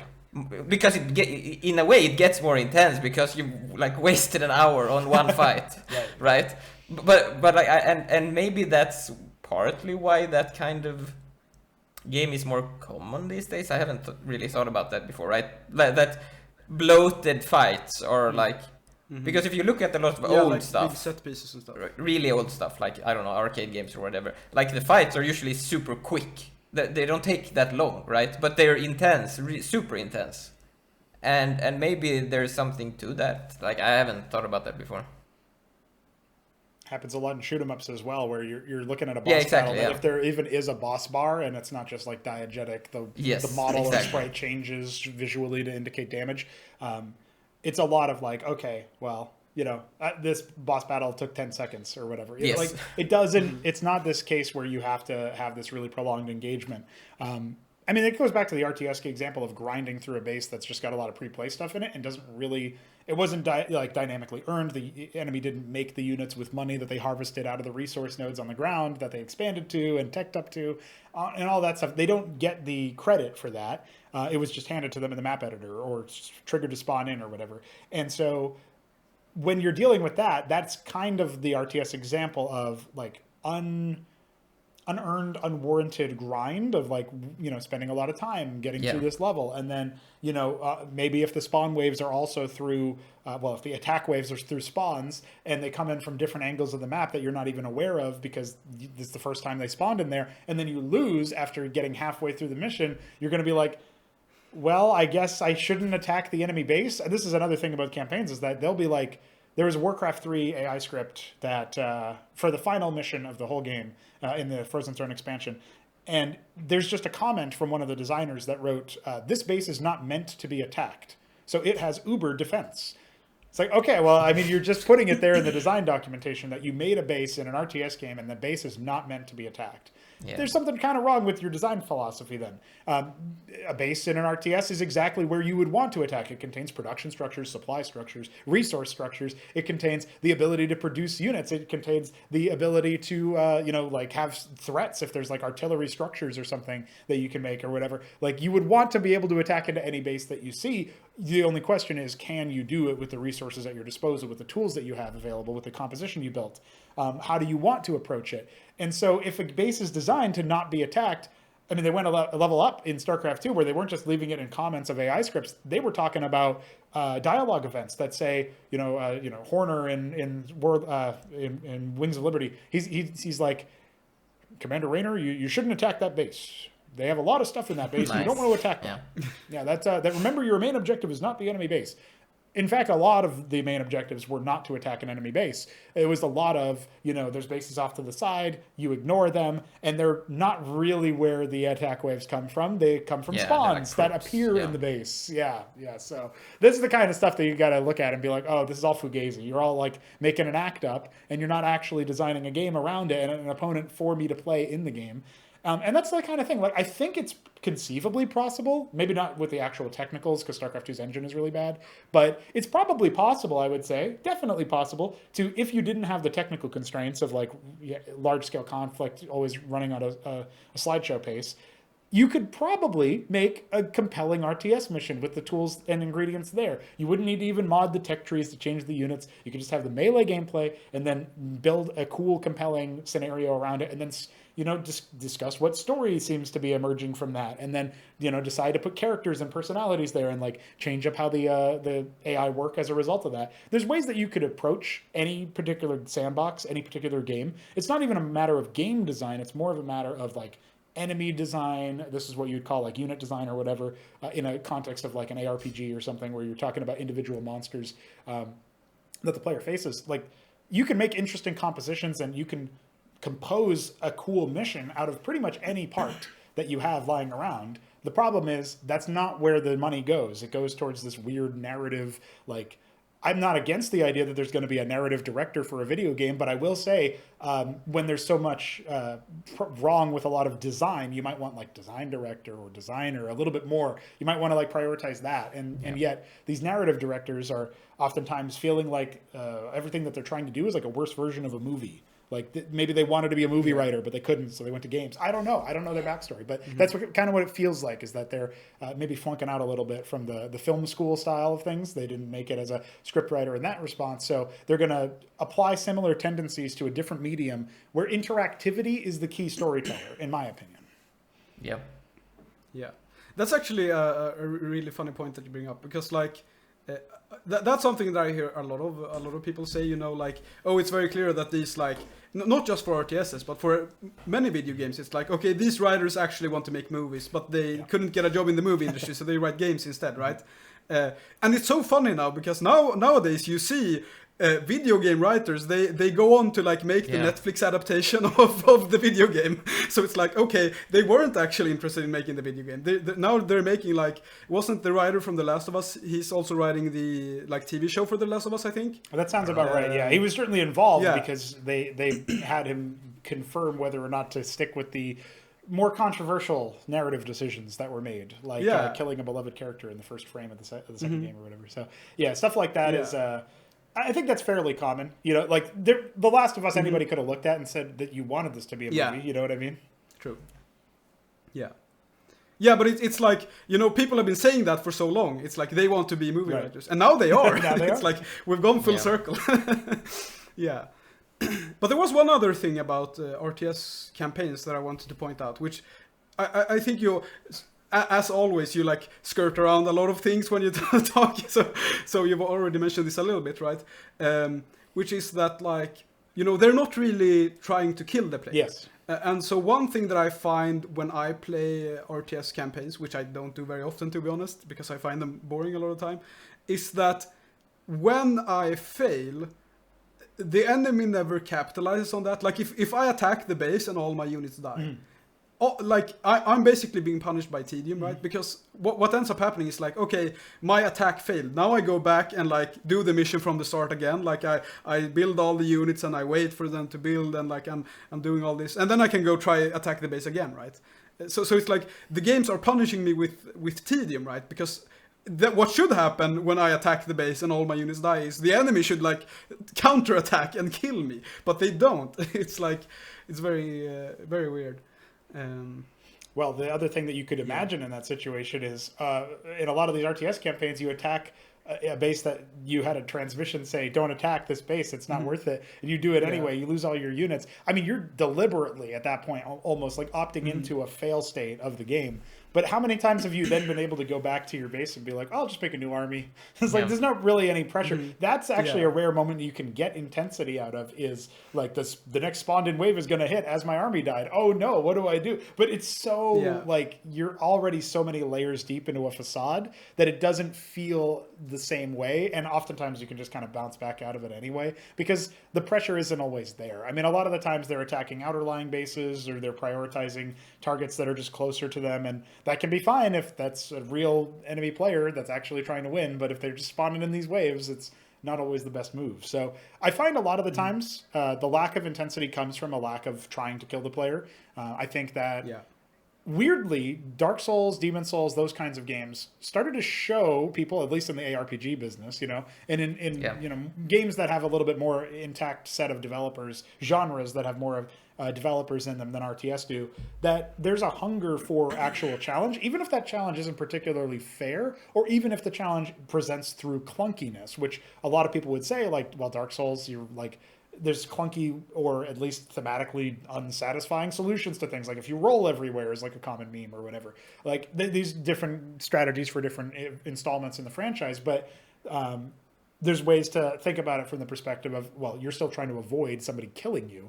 There's not really anybody that's going to kill you in an RTS. You're not really in the same boat. You know, you got a bunch of spawned in waves. I guess the designer killed me, whatever. It's not the enemy player, you know, from the ground up actually doing something. And you can try to fake that, but I think it's easier to just build a proper, like, working script. Like, to put it this way, technically the AI script file that runs in a campaign mission of Cosmonarchy is the same AI script mission that runs, or same AI script that runs in a Melee game. They just call slightly different functions or in a different order. They're configured to use different units or whatever, but typically, like, it's the same underlying logic. And I've been able to use that in hundreds of maps now, and obviously every time people run a 1v1 or a 2v2 with AI support or anything like that, anytime AI player is invoked in Melee, they're also running that code. It's like, that's been such a time saver, even from a logistical development side, that it's kind of ludicrous that more people aren't doing stuff like that, and instead they have like entirely different environments running for, like, Starcraft 2 example of like the campaign and the Melee AI running completely different subroutines, completely different library of code. And that feels so weird to me as a designer. Well, doesn't it go back to what you just said earlier, right? With the narrative thing, right? Because you're focusing on the gameplay, but they're not. They're focusing on the narrative, and it's unfair to call it just the narrative, because I think they're focusing on the narrative and the spectacle, right? Yes. Like it's this grand fight, and there's all this cool stuff happening, and that's sort of what in their mind what the gameplay is, right? But that's very surface level and not that interesting, right? Whereas the things you're talking about is like the actual mechanics of the RTS, right? And so I mean, yeah, I think that's partly why, I guess. Well, I think also there's the thing is that if you design a good product that has those core fundamentals, I think you can naturally and organically arrive and earn these spectacle things that people are talking about. Oh yeah, for sure. In a way that is feels way better anyway. It's like, it's the difference between fast food and a slow cooked meal, right? It's something like that, where you want that experience of the good thing at the end, the great thing at the end. An example I like to give is, so each race in Cosmonarchy, and we have Terran, Protoss, and Zerg like in StarCraft, I did add a fourth race to the game this year called the Escozi, which is like cybernetic lizard people. It's my OC, don't steal it, okay? But, you know, I've also been doing a lot of work on the rest of the races in general. So each race in the game has 50 units you can make. And that's up from like the 12 that was in the original game. And they're kind of bisected out into different tiers of tech. So tier 2 is like a proper defined thing, and not just like, well, I made a factory as Terran or whatever. Like, technically that would be their example of tier 2, is like factory and starport. And then like the late game tier 3 units are like units from those structures. We've got a bit more of a dedicated system for that, where like there are structures that unlock your tier 2, your tier 3. Protoss being an exception, because they have like their cornerstone, one of their core identities is that they can navigate through their tiers a little bit more fluidly, but they still have like structures that are listed there on the website as that, or the wiki that we have, right? And so each race having so many options is an example of like, well, we would want to say we made a game that had 50 units per race. That's like a cool number you could say on the marketing angle, but that's not why I did it. I did it because it's cool to have so many options. It's cool to be an hour deep in a 1v1 and be like, I haven't made this unit yet. Maybe it will help me. And it to actually have like a unique combat role. And some of those units, particularly in the end game tiers, have these aspects of them that are purely cinematic in theory, but actually kind of balanced in gameplay. The famous example for Cosmonarchy is the Protoss Star Sovereign, which is like a flagship class cruiser or a spacecraft, and it has the glassing ability that was in a cutscene from StarCraft 1. If you guys remember the very OG StarCraft 1 intro cutscene where they had like the space pirates mining resources and then like a Protoss ship arrived and used a glassing beam on the ship. That's not in the game. That's a thing that just doesn't exist in StarCraft. So we added it. And this glassing beam covers a pretty wide area. It deals like 2,500 damage, which is enough to destroy virtually any structure, any unit. It only deals damage to ground targets, so air units are unaffected, and it kind of roots the unit in place. Now, if I describe that to you in an average RTS game, people would say that must be your super unit that you can make one of, but there's no cap. You can make 40 if you have the ability to. We don't even have supply as a system in the game, so you're not even limited in the sense of like number of units you can make. What you're limited is by the resources and the time that your opponent gives you to build these kinds of armies. And even when they do hit the field, it's not just like, well, they made the unit, you win the game now. It's not always a formality. There's counterplay to it based on the characteristics of the unit. And the other guys have similarly strong options that can even maybe, like the Terrans have the ability to kind of pull enemy units with a few of their units. And so you could even construct a composition that's like, oh, you started glassing away from, your base. Let me pull you towards your base again or something like that. There's different things that you can do that works for that. And I feel like that's an example of when the Star Sovereign shows up, which is kind of rare because it's an end game unit, and games typically don't go all the way to the end game in any RTS competitively. But in a 1v1, if you have a Protoss player that's managed to hit their apex of tech, and they arrive with that unit, it's a moment, right? It is a spectacle. It's like, now we don't know what's going to happen. Is he going to get the glassing off? It's like a 15-second charge up time. Like, there's all of this thing that naturally kind of builds up to this, this apex, this climax, if you will, of like what's going to happen. Is this going to be the crescendo we wanted, or is it going to be blown up at the last second and that's going to be the release of the tension, right? So all of this stuff can be achieved in a way that like all of these designers are looking for in these RTS campaigns, and even in the melee design of the unit design of their races. But you need to have a deliberate decision of like, I'm going to put bold ideas down that most people would say that's OP, and I'm going to look at them and say, prove it. You know what I mean? Like, let me see. Because I've been balancing the game for years now. Like, I've been adjusting it here and there. But it's not like knee-jerk, oh, somebody built it once and it got really powerful or whatever. That's not really my forte. We usually go on like several months without really making huge changes. And I'm trying to not make huge changes at all anymore because I think adding a whole new race is a huge change. And I'm doing that again soon. Anyway, so we're going to keep going up to like, I think right now the idea is eventually we'll have 6 playable races. And each one of them will have all these units, and that doesn't count structures. There's like 30 structures per race typically, so almost 100 units, including structures, per race. It's a pretty steep technical cost. It's a pretty steep idea of like, even on the information burden side, but the tier 1 stuff is fairly easy to learn, and that's what you're going to get most in your games anyway. And so you get this opportunity to sort of ease yourself in, and it is a game for enthusiasts anyway. I'm not going to make any bones about it. We were talking earlier about like, well, it's kind of hard to imagine how you're going to play the game if your retinue is so different each time. And like, well, if you build a new unit in a game that has 50 units per race, that might as well be a new unit to somebody else. You know what I mean? Like, if they're a new player, they're going to be like, oh, I guess you just have that now? Like, I don't even know what that does. But the opportunity to learn is there, and I think that's an example of the spectacle being achieved in a natural and organic way.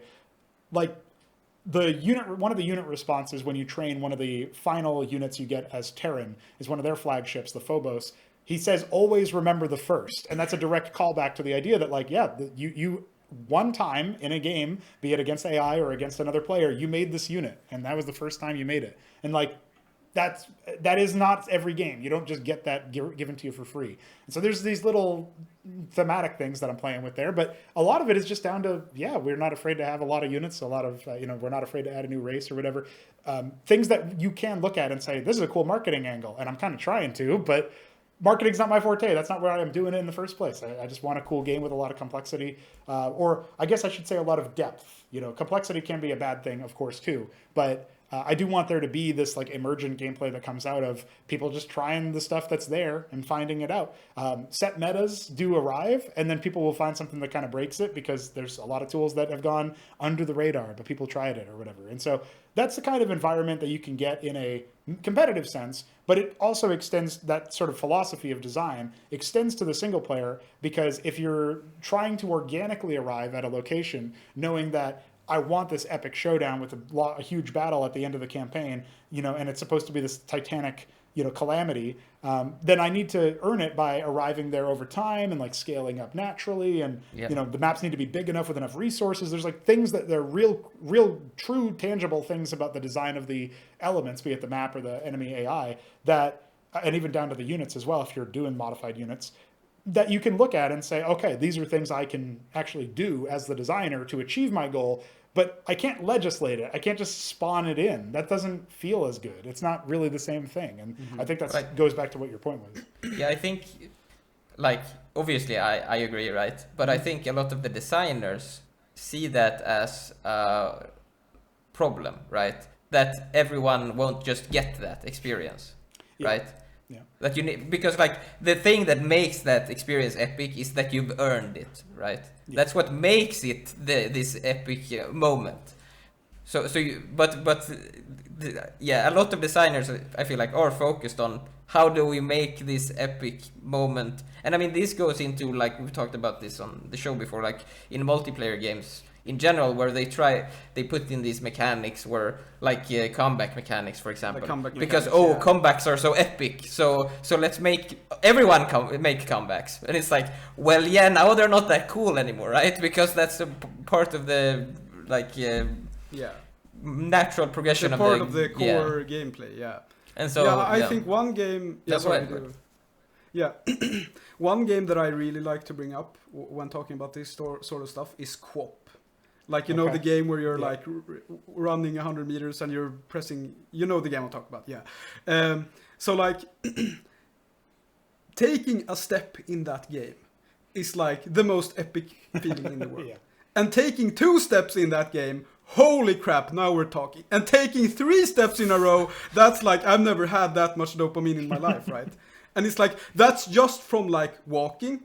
And like the thing that I've realized from playing games is that, like, it seems like all of these developers are trying to like make it superficially epic, like it's a really big battle and there's a bunch of epic units and there's explosions everywhere, but then the actual gameplay is pretty lame. But what I feel is like what actually matters is that the gameplay is epic, right? It's like the presentation doesn't really matter, right? It's like that's sort of my point with co-op. Co-op is like, it's very pathetic in presentation, right? You're like a guy flopping around, like barely able to walk, but like actually taking a step is an epic moment, and that's why, kind of like you mentioned, Edward, this like mindset from developers that we want as many epic moments as possible, so we add a bunch of mechanics for epic moments to happen. What you should actually do is like reduce the amount of epic moments. Like, you should make epic moments super hard to reach, because like then the like threshold for like the definition of what an epic moment is like changes, and like it creates more epic moments by like, if it makes sense, by having fewer in a way, right? Well, it simplifies the process to get there in a way. It makes it very obvious when there's an epic moment. That's one genuine complaint that a lot of people will have. Forget about like readability, which is kind of thrown out the window in modern games, but just the ability to know what the stakes are, it's really hard to understand that intuitively. Whereas like in an RTS, if you see really big capital ships flying around, slowly removing stuff from the map by glassing, you're probably going to be like, that's pretty cool. I mean, that's pretty bad for the guy who's getting glassed. I kind of know that intuitively. And then, if there's like it's a modern RTS game and there's like a build my base back button because it's comeback or whatever, whatever the case may be, I'm being a little extreme with the example, but the idea of just being able to look at that and say, oh yeah, I guess that didn't matter then, right? Like devaluing what the other player did, which may have been epic had it not been devalued in that way. Exactly. So there's a component of that from the comeback mechanic angle, but I think the design around the idea that everybody needs to get it, it kind of goes back to a budgetary idea in a way where it's like we're spending money, these game developers, in the you know, I'm burdened time, which I guess is more important, but you know, we're spending money on designing you know, an epic end game unit that can do this glassing ability or whatever, but it only shows up in like 5% of games or less. Like, then our budget has been misallocated in their mind. That's how they're thinking of it. They're not thinking of the value it adds by not being achieved, but still being achievable. It is adding value to every game. It is not made. You know, like every time it appears, it's obviously like that's the payoff, but you're depositing coins in that bank until the big payout every time you play a game and it doesn't get seen. And the coin is actually bigger if it gets to like tier 2, but you're not quite there. And if you build the structure but you lose before you can make the unit or something, like that's the biggest kind of deposit before the payoff of it being made and actually being used, you know. These are the kinds of things that really do make the moment epic.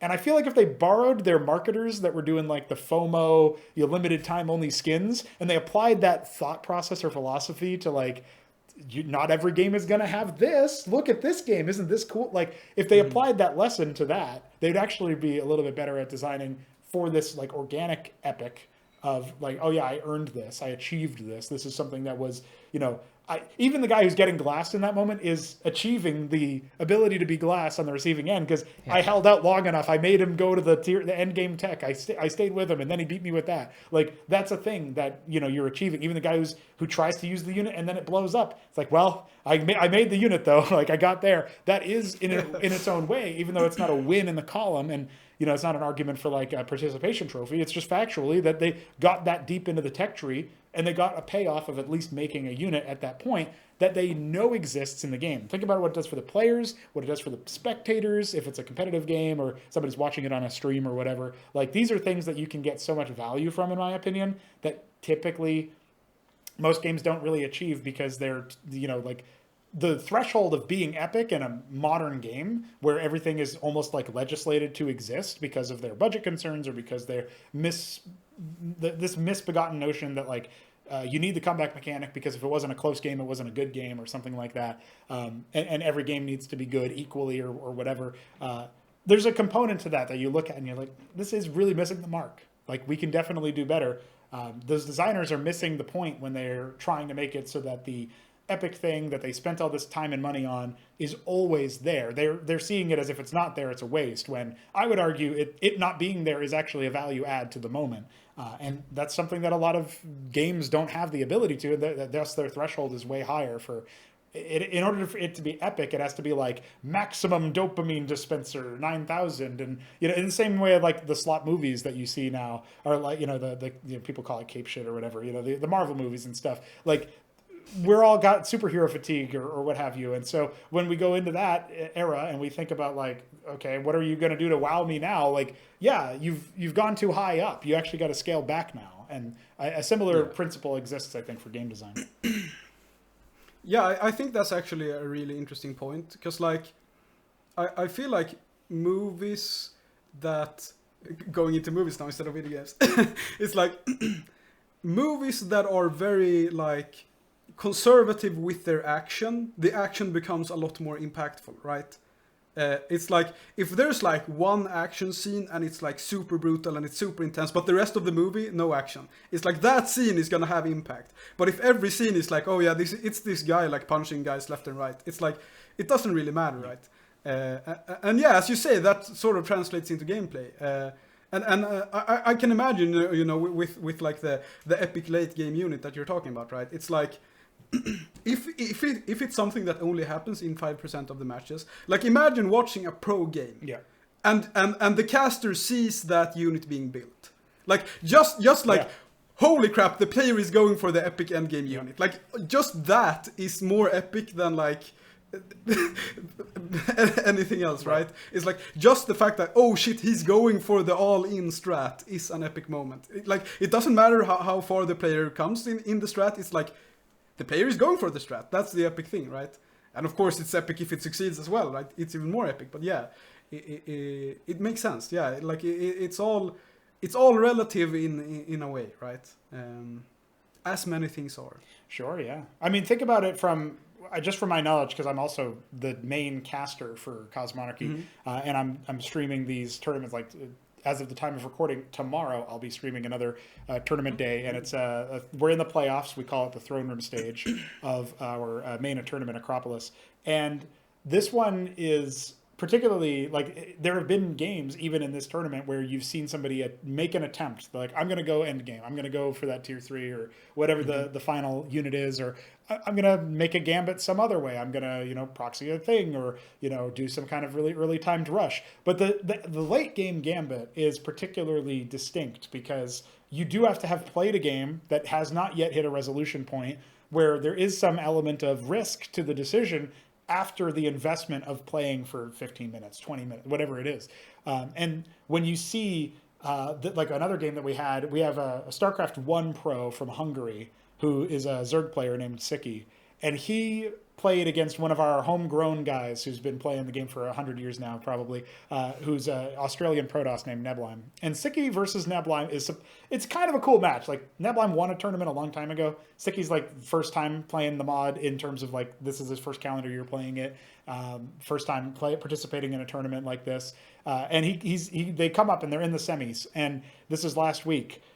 Siki has these like weird harassment groups all over the map. And you're almost seeing the net be drawn so that he can tighten it later. You know what I mean? Like he's designing the noose before our very eyes. He's got units all around the different bases. He's sort of boxing in the Protoss, but it's not yet clear to Nebline what's exactly happening. He's just like, oh, this guy's really annoying me with these flying units that they're not really getting much damage, but they're kind of being annoying. But his army is still like bisected all over the place. And then we see the final picture of like what must be like 100 units or something descending upon all the different bases simultaneously. And that's the kind of thing I have never seen that before, and we're in our 4th year of like tournament play. Like this is the kind of thing that will happen in an organically designed game, a game where it's prizing the idea that you can have these cinematic moments in the middle of nowhere. Really, they come out of left field. Like that's not even a thing I thought about, was trying to like box somebody in, but like setting it up over and over again to eventually hit the trigger. And I didn't even like make the call correctly at the time as a caster thinking about it, because it was so out of left field. I had no idea that was even going to happen. And then as I'm panning over each base, seeing Zerg attacking Protoss, I'm like, wow, this is happening. Like, I forget what my call is at the time, but the point is that I'm like, as the caster, I'm reacting to this, like seeing the deliberate setup and now finding out what that setup was about. It is almost a mystery. It's a question mark. Like when the structure starts to warp in, that warps in the big, powerful Protoss unit. And then the structure starts making that big, powerful Protoss unit. These are all key narrative moments in the middle of the game that build towards an epic conclusion.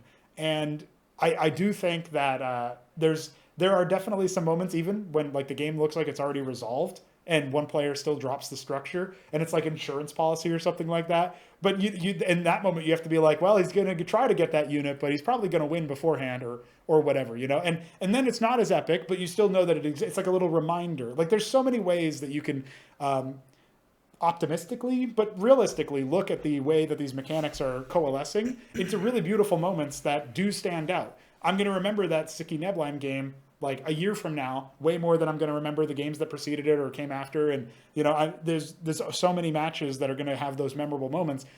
And if you're trying to raise the floor of what a game is, to say like, no, every game has to be memorable in some way, the human brain doesn't work that way. They're just going to keep sorting for whatever was the most epic. And if everything is similarly epic, you're actually flattening how the ceiling can be. You're lowering the ceiling as you try to raise the floor. And I mean, I feel like that happens a lot in games that are trying to make it easier to approach as well, because if there's less investment in the play to make it, like as a skill issue thing, the casual player puts in less effort than the competitive player, well, the sweat's going to remember that. They're going to have a more codified, positive experience that feels more satisfying to them if they're actually tested in it. And if the game is doing a lot of stuff for them, they're not. It's a similar principle. It's probably like related to that power law where it's like 80% of people do, or 20% of people do 80% of the work or whatever.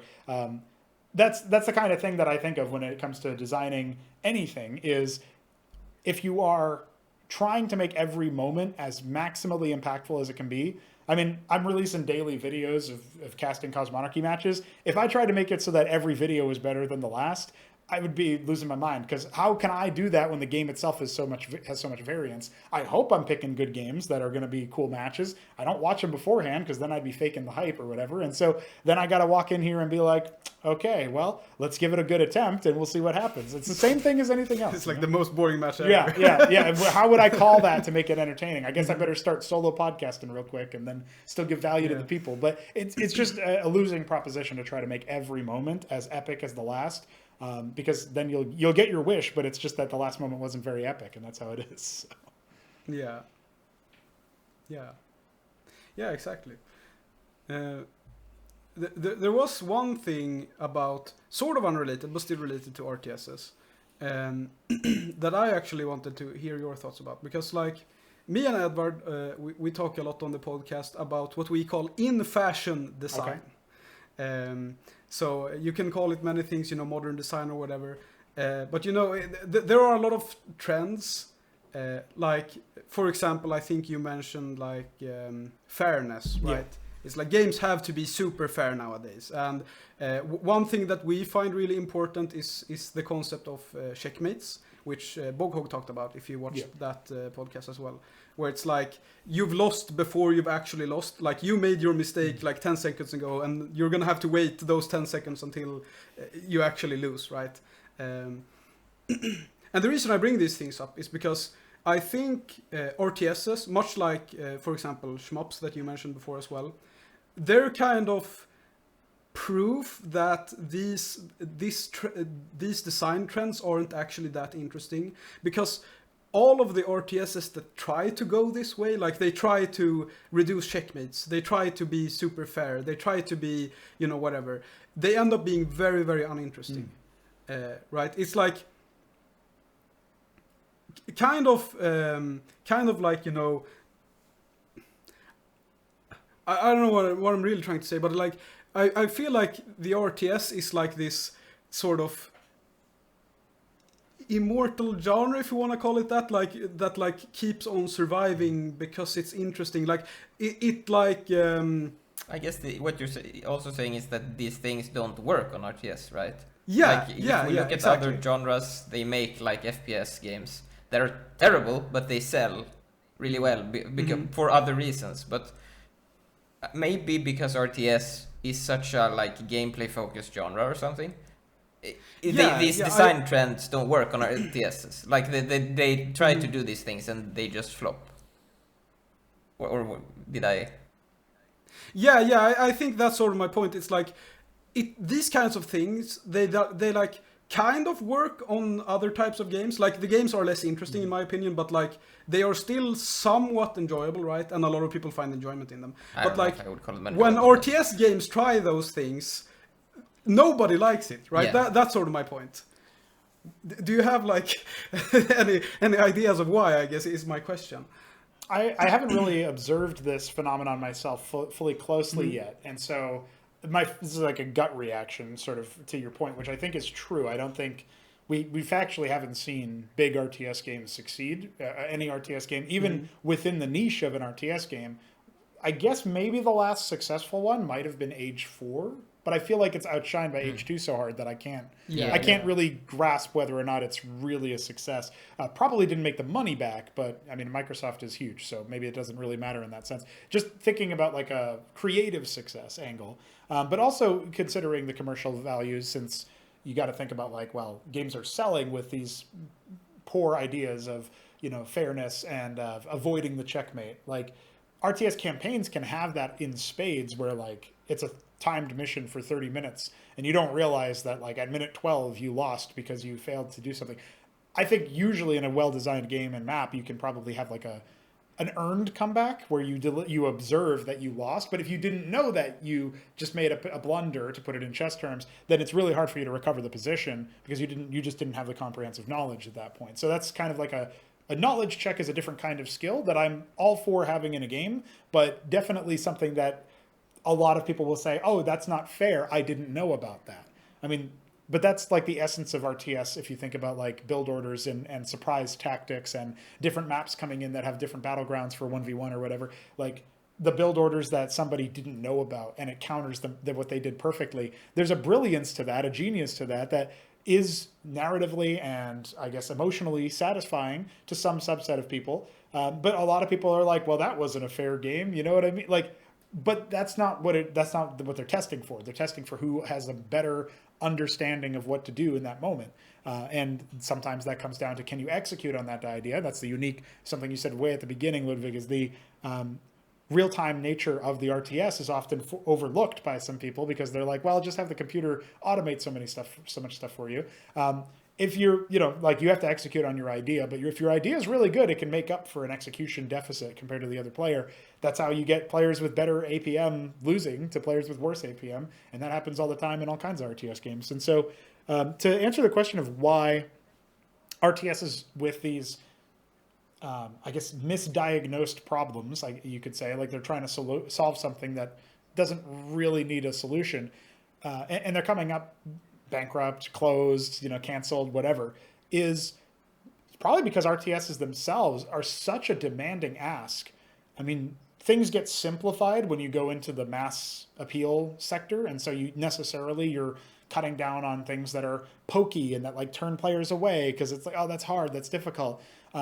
Players don't really know what they want, is what I've learned, is that like you'll say, oh, I want a game that's like easier than that, but then that game will exist and you won't play it because it's not interesting to you, and maybe it's some other thing. Maybe the perfect constellation of like thematics and difficulty would combine to make something you would actually want and play, but that hasn't happened yet. And so of the available options, you are actually choosing to interact more with the thing that you say you don't want. That tells something, like actions reveal hidden preferences, that little quote. So when it comes to the ask that you are making of players in an RTS, you're basically saying, get good at 3 different gameplay genres in one game and do it quick because you're on a time crunch because the opponent's also doing that. That's a lot for a lot of people. And so the degree to which you're going to get a gamer that's going to do that to begin with, I think you're filtering out automatically based on the genre a lot of people that would be upset about fairness in that same way, where they kind of expect to have a knowledge check in a 1v1 against the player who's more experienced. They kind of expect to maybe not know that they lost a campaign mission earlier and need to go back to the drawing board. They have these built-in understandings. Even as new players, if they're willing to do the things that you need to do in order to get good at an RTS game, even as a new player where your first RTS is insert modern RTS here, you're probably still going to be fine with a little perceived unfairness if you already have the competitive mindset to begin with. If you're already aware that there's a certain percentage of games you're going to lose, and it might not really be your fault, it might be blind luck in the sense of their build order counters yours, and no amount of execution could have overcome that strategic deficit, and the only thing that you really could have done differently is done a different choice at the beginning of the game. Well, usually, at the very least, those build order losses are quick, and so you can use that as your silver lining, but the players who are going to accept losses like that, or losses to like hackers or cheaters or something like that, and still grind nonetheless, that kind of gamer psychologically, as their profile, is a different make, a different breed than the kind of gamer who's going to be like, no, it wasn't fair, I'm going to complain about it on Reddit or whatever, And so I think that's just a difference in almost the stock that you're courting, the kind of player that you're looking at as it pertains to the just the sort of genre in that respect. But so maybe that's why the RTS doesn't do it. Isn't that like, because to me, I see that all the time, right? With people, they complain about stuff, and it's like you'll play a multiplayer game, and you'll watch someone play, and they'll be like, how could he possibly see me there or whatever? And it's like, I can clearly see where you're doing like everything literally wrong, right? I get that, but I guess I feel like maybe not everyone starts there, but I feel like that's sort of an experience thing, right? Yeah. And it's not only in that game, right? It's across games as well, right? I feel like people that tend to play a lot of competitive games, they can transfer that skill across games, right? That part of the skill, right? Understanding that you don't understand what's going on, right? Instead of just complaining immediately. So I feel like, I don't know what I feel like. Maybe everyone doesn't want that, I guess, but I feel like a lot of people could get there if they were like open-minded about it or something, more than there are, like, because I feel like a lot of the discussions around this stuff, right? Oh, this is unfair, fix this, blah blah blah. Like they are very destructive to the thing, right, itself. Like the fact that everyone is talking about game design in that way, especially for, it's worse for single player games, but it's bad for multiplayer games as well. I think that just makes it so that people are thinking in that way more, I guess, right? Where it's, no, it's not me, it's the game, right? The game is not fun. See, it's not fun here. And it's like, no, it's you. You are the problem. You need to understand. And when you understand how this works, then it's fun. Right. Yeah. Well, didn't you guys have an episode about that? Like, fun is a skill issue, something to that effect. Like, if you're not having fun, it's your fault.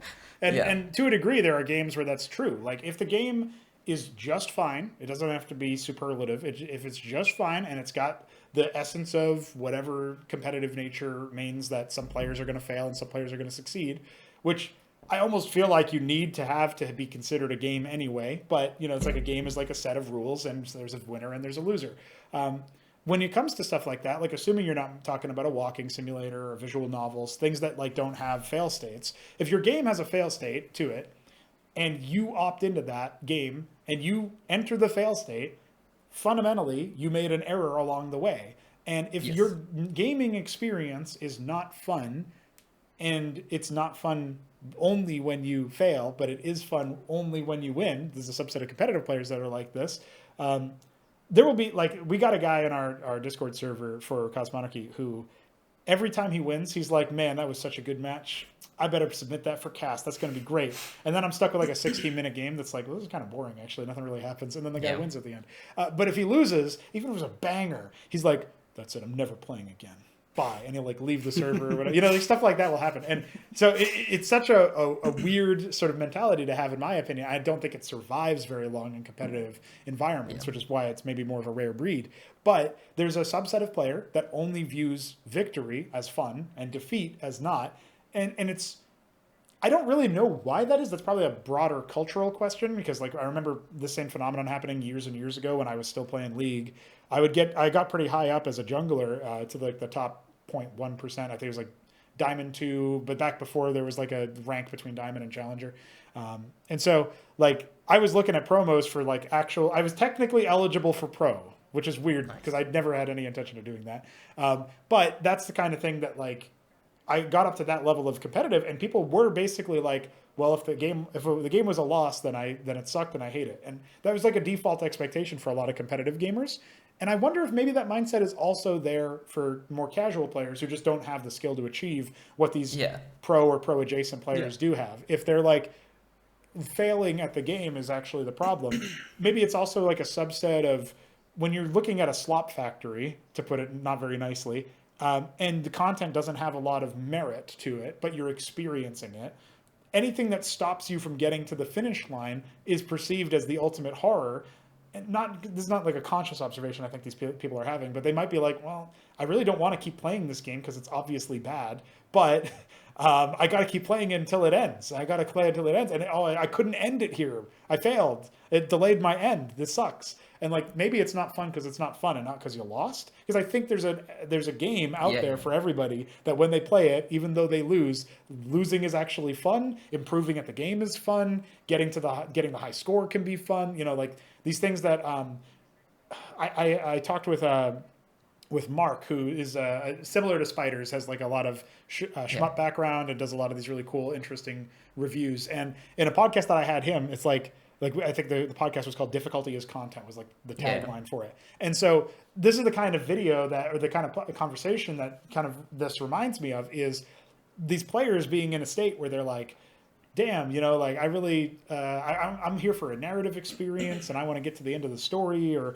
I'm here to beat the other opponent. Like, there's so many different psychologies that go into that kind of game or that kind of player that it does beg the question, like, what even is your goal of playing the game? Because the kind of player that's going to play a shmup and enjoy the practice of losing over and over again, but still getting better each time and then reaching a higher score, and they're not interpreting death as a failure. It's a step along, like character death as a failure. It's a step along the road to eventually like Like the idea of victory or defeat doesn't really compute in their brain, even if it's a state of the game that even says like victory or defeat, because that's just one game, and I'm here for the long haul, or I'm here for a longer time than one round is worth. Yeah. I mean, if every time you lost a game of Counter-Strike or a game of your favorite RTS game, and then like you decided, well, that means that I failed, then you would probably have a worse time in the macro sense, because like the real game is to play a game or many games across a large swath of time, and eventually get to the point where you're like, I am enjoying my time playing games for a while. And the kind of person who wants to play the same or similar games for a long time is very different than the kind of person who's just treating games like Netflix with buttons, and they're just trying to like get through it to the end. And that's probably a big reason why maybe the mass market appeal does get preferred by the people who are trying to treat it like Netflix with buttons, compared to the kind of gamer like all of us here seem to be, where it's like, no, we know we're not going to be good at the start. We might not be able to win every single player experience or win every multiplayer experience, but the win is that I get to keep playing the game and getting better over time. That's the win. That it's not whether I won each individual game. That's like intermittent dopamine, or like feeling like I lost because I lost the game. That whatever the highs and lows of that experience are is just part of the journey. That's part and parcel of being on the train, to borrow an analogy from earlier. So yeah. I think that's probably the best way to think about it. Yeah. And especially for multiplayer games, there's a lot of other aspects as well, right? If you play competitively, for example, in team games, right, you'll have teams, and there's all the team dynamic. You'll have, right, there's tons of other fun stuff with that, right? Maybe you'll go hang out with the teams because like you're bonding over this hobby of playing these competitive games and stuff, right? There's tons of aspects to this. What was one point I wanted to make about? Oh, right, yeah. So one thing I was thinking about when you said that is, do you think that's partly because, at least for multiplayer games, why it's so, this mindset is so, whatever, like I feel like it's gotten worse, and it's more about winning and not about having fun anymore in newer games. And I was thinking, do you think that might have to do with the way modern competitive games are structured, where they're focusing a lot on competitive modes with rank and stuff? Whereas I feel like back in the day, at least for me, I used to jump on a server and play with the same guys over again, right? Or like join a tournament and play like with the, like when it's organized, and like, get what I'm saying? Right? Where with rank, it's like they're not playing for fun; they're playing to get the badge, right? Right. And so it becomes this thing where it's not fun to lose because it's just about the badge. Well, it's a similar symptom to, it's not fun to lose. It's just about getting to the finish line of the single player experience, right? Exactly. It's a similar concept.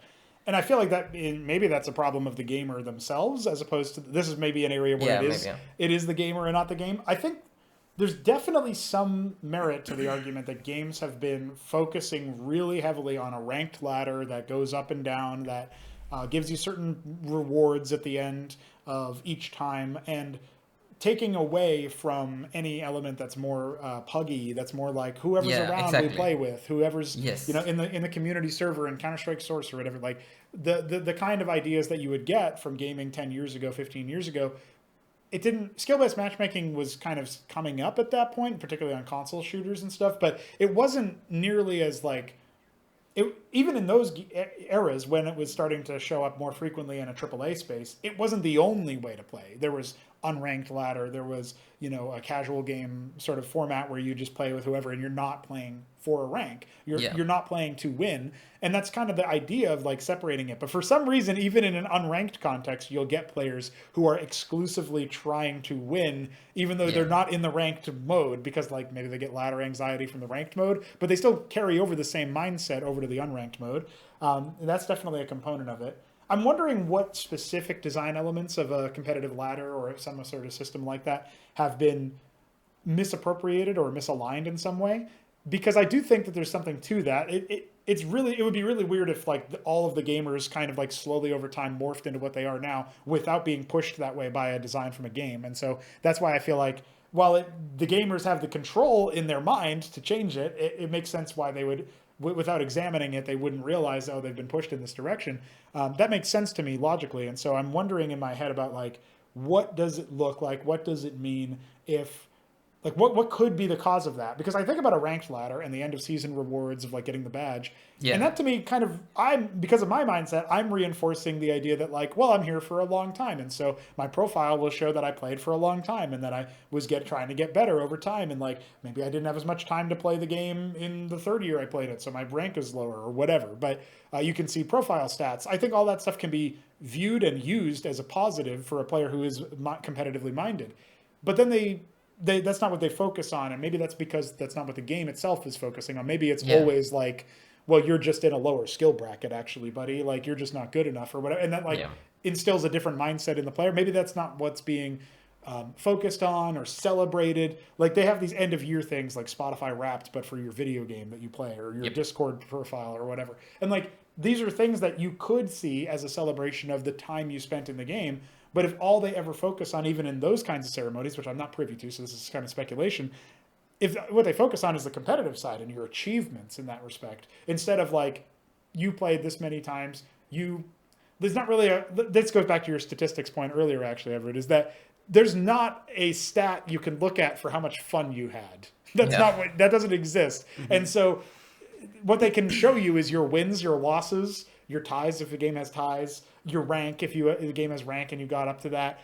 If there is something you can add to the game. You can have a button after each game. Did I have fun? And then you give them that stat back. How much did I have fun versus not? Better than nothing. Self-report would still work in that sense of like, hey, I think that was a good game, win or lose. And then I hit that. You're definitely going to get a lot of people saying no to every loss and yes to every win. But there's going to be, maybe there's also a case where like, oh, the game had like a technical issue and like another player disconnected. And so even though I won, I hit no because it wasn't that fun to fight 5v4 or whatever. Like that can happen too. And so in a sense that like fun metric can be even a thing that might help players understand that they need to adjust. They don't need to quit the game necessarily, but they might need to adjust how they're approaching it and how they're playing it. If like the end of year report says you had fun 20% of games, well, what am I playing this for then? You know what I mean? Yes. So, unless I'm actually going pro, there's not really a huge reason to be grinding it out to the point of like I'm making myself more miserable and less happy by playing a game. Like there's things that you can spend that grind time on in a way that will actually enrich your life better anyway than a video game, in this case is going to in those kinds of situations. I do think games can be an actual source of self-enrichment. I think to some degree leisure time is that, but even beyond leisure, if you think about the idea of like a lot of people will say that are outside of the genre or maybe even edgy still in the genre on the outskirts will say gaming is a waste of time. And I can see that perspective, but I mean, that would be like saying movies are a waste of time because most of the movies that are made are bad now.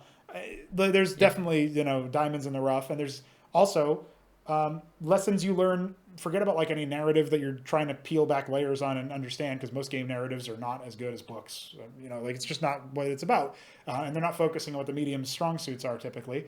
See our conversation earlier about like the RTS campaigns for that. But when we're thinking about the value that a game can have, it can teach you to overcome these competitive hurdles. It can teach you to work with teammates. It can teach you to these life skills that you can carry on from game to game, but also from games to life. I believe that. I don't think that's like too high value or highfalutin a concept, but most games these days are not tapping into that. They're going for addiction. They're going for, like, let's really try to get whales going. Let's really try to get people hooked on our shop. Let's really try to like one of the things that a lot of games will do is give you like a daily task that you've got to do. Oh, God, and that daily task can be entirely unrelated to having fun in a game. You know what I mean? It's a garbage. Yeah. I think one concept that a lot of people talk about that I feel like I can't relate to is gaming as escapism, right? It's like, because that's like oftentimes what's talked about. It's like, oh yeah, we don't want games to be frustrating because real life is frustrating and you don't want to go from real life into video games and then be frustrated there as well because you're playing video games to escape or whatever. That's what people say, right? And it's like, to me, video games aren't escapism. To me, like, video games are a part of like my life experience. Like they aren't an escape from life. They are a part of my life. They are like a very integral part of my life. And like, it sounds kind of depressing when I say it this way, but like I am partly living my life through video games. And like, if and I'm experiencing life through video games. And like, if the video games that I'm experiencing life through is like a super grindy slop RPG, then that is depressing, right? Because like, that's kind of pointless and a waste of time. But if it's something like CS, where it's like, okay, I am actually getting good at this game. I am like learning things. I am interacting with people. I am being social. I am communicating. I'm doing this teamwork stuff. And like, as I said, I'm mastering this skill, which is CS, you know. That's like meaningful and like, that's like an actually meaningful part of life. That's not like escapism. Just like, obviously, yeah, it's digital, but like, if you did that in real life, everyone would say, oh yeah, you know, like being in like a football club and playing football competitively or whatever, or like amateurly, it doesn't matter. Like, people would say, oh yeah, that's meaningful. That's a good way to spend your time. And I think that can be true of video games as well. It's just that like, for a lot of video games, that's not the case. As you said about movies, right? It's like most movies are a waste of your time, right? But some are actually like worth it. If that makes sense. Well, you can even have a movie that is not very good on its own merits, but you went to the theater with your family and had a good time out, and that can be meaningful. And so, like, there's ways that you can get the experience of engaging with a media or with art or whatever, and that can also be meaningful. Like, the pro-social argument for video games is stuff that I was talking about the lessons that you can learn and that you could apply to being a part of a workplace that's on a challenging task or something. But it's also just like learning to be sociable enough to not immediately get into fights. I know you guys are European and some of you play Counter-Strike, and so obviously you guys will have a different experience than I, because I know the Russians like to throw some verbal sparring. But no, okay. So that's actually a really funny thing. You know, people complain a lot about Russians in Counter-Strike. Yeah. And what I find is that the people who complain the most about the Russians in Counter-Strike are the ones who are the most mean to the Russians in Counter-Strike. Okay. So it's like, you know, like sometimes I'll play with a person who I've never played with before, and they'll be like, oh no, we got a Russian on our team. And then they'll like, the second the round starts, they'll like go on the mic and say, fuck you, stupid Russian, or whatever. And it's like, I wonder why they're upset.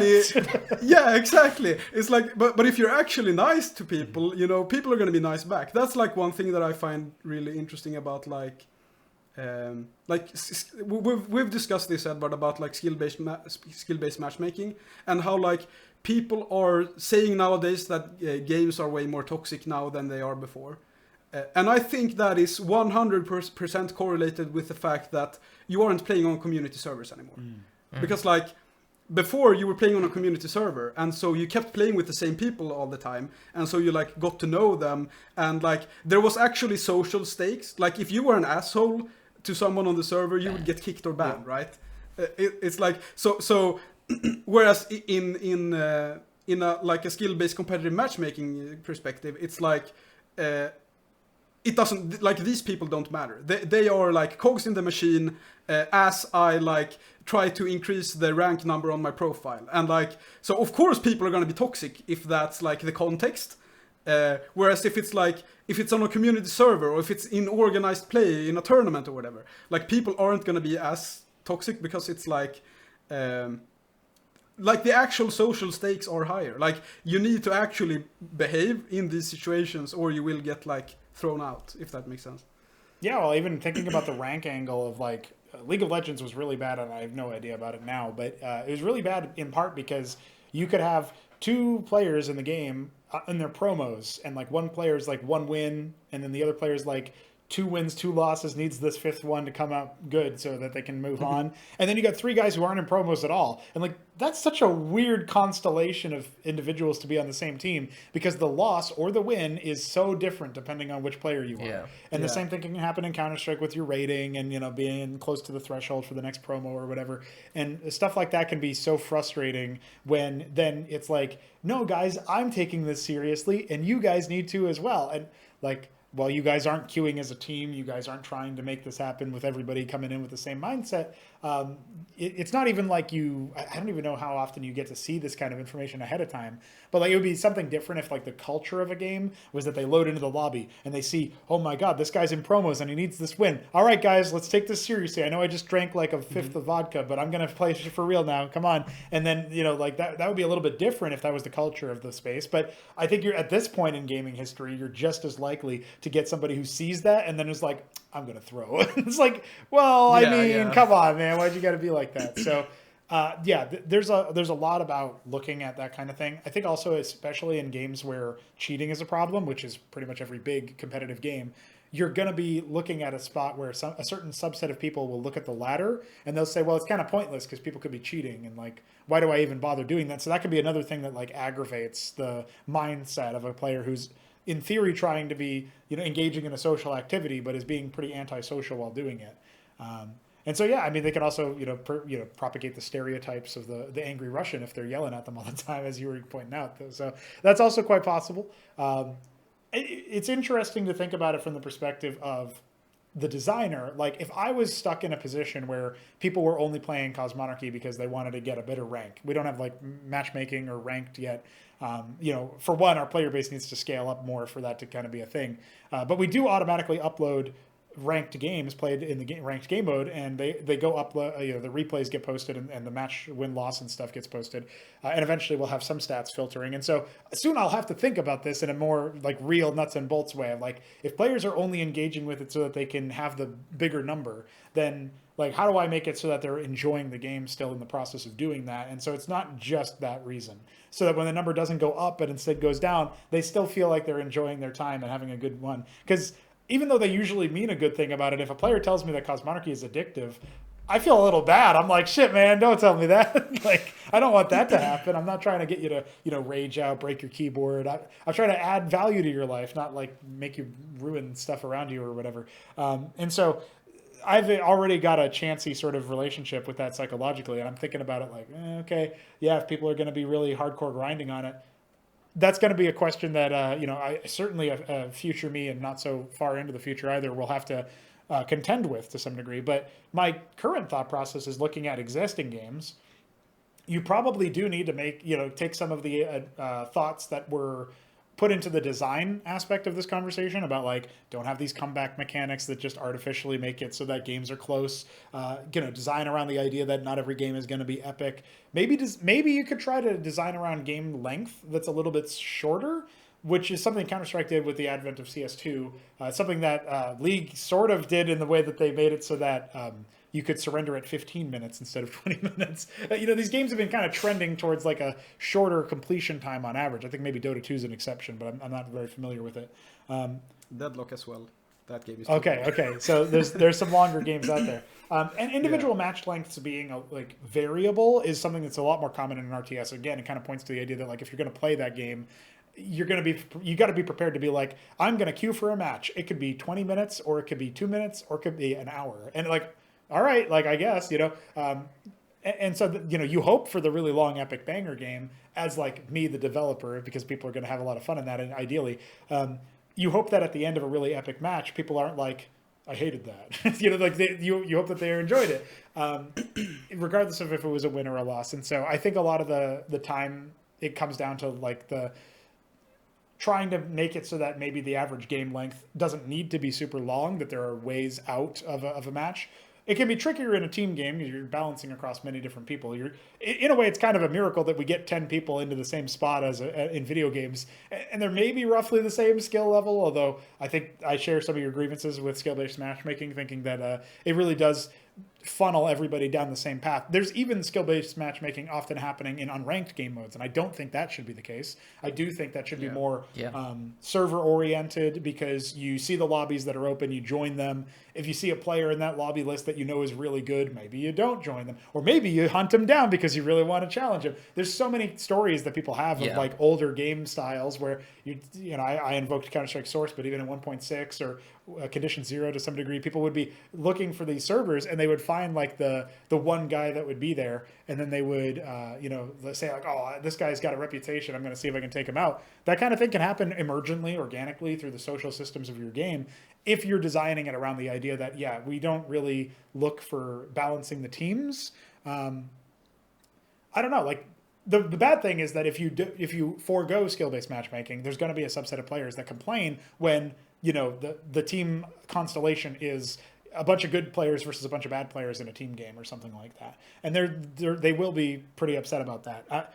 By the way, I don't know if you guys know this, StarCraft 2, you can queue for ranked games in unranked mode in 1v1 because their player base is too small to support like 2 separate ladders. So when you play unranked, you are playing ranked, you just don't get MMR for it. So Nice. your rank doesn't show either. Like the other player will look at you and say, I have no idea if you're my level, or you could be Grandmaster playing unranked. I don't know. Nice. Like it's really odd. I've never seen that solution to that problem before.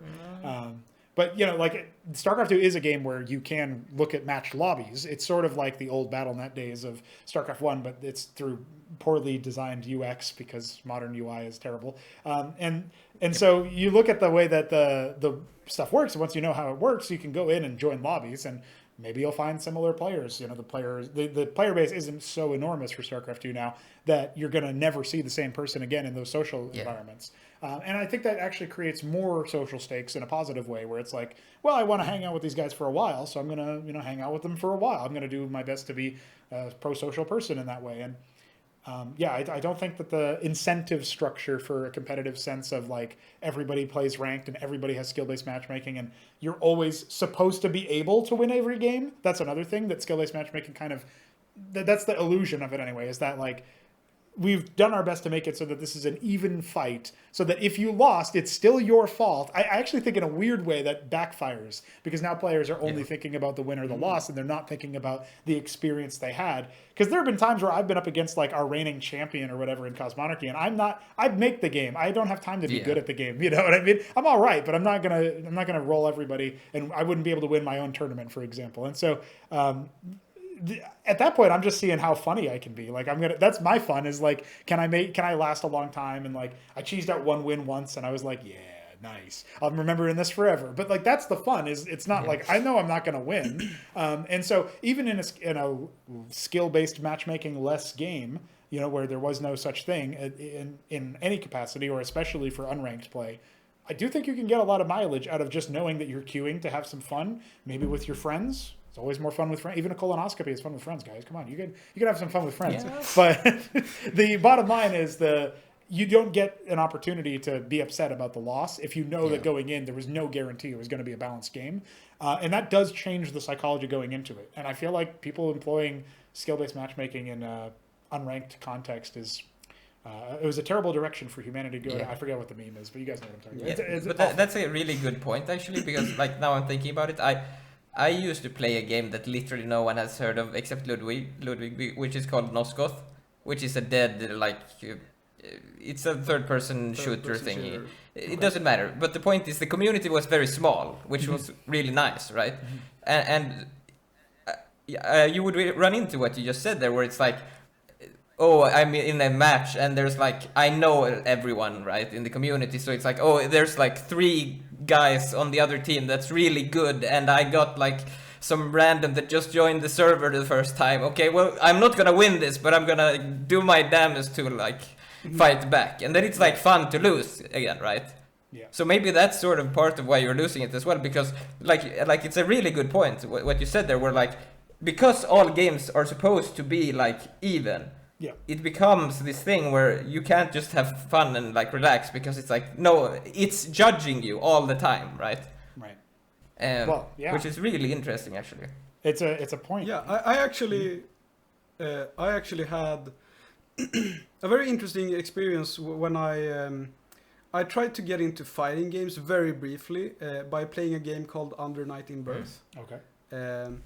And like I didn't end up playing it that much, because as I played the game more, I was like, okay, this is kind of, you know, it has a bunch of complicated mechanics, and I'm more looking for like the core experience, right? But what I noticed was that, you know, that game has a very small player base, right? It's like you'll have, if you're lucky, like 5 people online at the same time. Um, and I was like, oh, these guys are probably gonna beat my ass because I've never played fighting games before, and these guys, they've played this game for hundreds of hours. I'll just queue and see what happens. And at first, I got my ass beat totally. Like I didn't have a chance. But like fairly quickly, I started to like not have a chance to win, but like have a chance to like get at least a punch in, right? And then fairly quickly after that, oh, well, maybe I'll get one small combo in and do some damage to them. And then, like, at some point, I was like, okay, I actually killed them once, but it's best of 3, and he killed me thrice. But I killed him once at least, right? It's like, or sorry, he killed me twice if it's best of 3, but you get what I'm saying. And it's like, I didn't play that game for very long. It was only like 50 hours or something. But like, even in that time, you know, I think this is especially true with games with small communities, because usually, like, when the community is small, the skill ceiling is lower. Like, the skill floor is higher, but the skill ceiling is lower, if that makes sense. Right? So the average player is better, but the top player is worse in a small community, right? Because there aren't as many people who can help, like, develop the meta and stuff like that. And so if you're getting into these small games, because a lot of people talk a lot of times about, like, oh, how do we get new people into games with small communities? Because all the players are so good if it's a small community. And it's like, I think it's partly the fault of the player. It's like, if you have the mindset of, I'm gonna go in and I'm gonna suck, but I'm gonna like have fun and get better with time, like it goes surprisingly quickly, was what I realized when playing Under Night in Birth. Because like, yeah, I didn't have a chance at beating any of these guys, but like after like within 50 hours, I could like kill them once, and like that's a pretty big step up from like not even getting a hit. And I feel like, as both of you have discussed, it's like when you have the skill-based matchmaking, all that matters is the number. And if I had cared about the rank, like obviously the rank didn't matter in that game because there were so few players. It's like I had the lowest rank and I would get matched with the highest rank anyways, because they couldn't take anyone else. But like if I had been 100% focused on my rank, I would have lost ranked every round, right? So like from that perspective, it's like a terrible experience, because like every round of Under Night in Birth I play, I lose rank. Holy crap, that sucks, right? But if it's like, okay, every round of Under Night in Birth I play, I get slightly better, and like I get slightly further, and then, you know, if I spend some more time, I will eventually squeeze out a victory. Like, approaching it from that perspective is like way healthier and way more interesting, and like it leads to a more interesting gaming experience. And doesn't it go both ways as well? Just like I'm thinking back to Noscos again, right? Where like it's because the community is small, it's in the good players' best interest to onboard the bad players, right? Not because you want them to stay, but also because you want better opponents, right? Because you want more like fun matches. So it becomes this like happy feedback loop, I guess, where like the good players teach the bad players, and everyone is, you know, trying to get better together instead of this toxic we just want to win judgment stuff. Well, in most cases, rank for a video game should be a lagging indicator of success. It's like, I'm improving and I haven't yet shown exactly how well I've improved because maybe I, you know, got a little unlucky in some games or whatever, but like I'm winning more than I used to. But in your example specifically about the fighting game, that's actually a big problem for people who advocate for the rank to be the main thing that you're focusing on. Because you're actually going to go worse. You're going to get a worse record. You're going to get worse stats as you improve. There's an inflection point you hit where at some point it starts to be good again. And it starts to like align with what's actually happening, which is your skill is rising.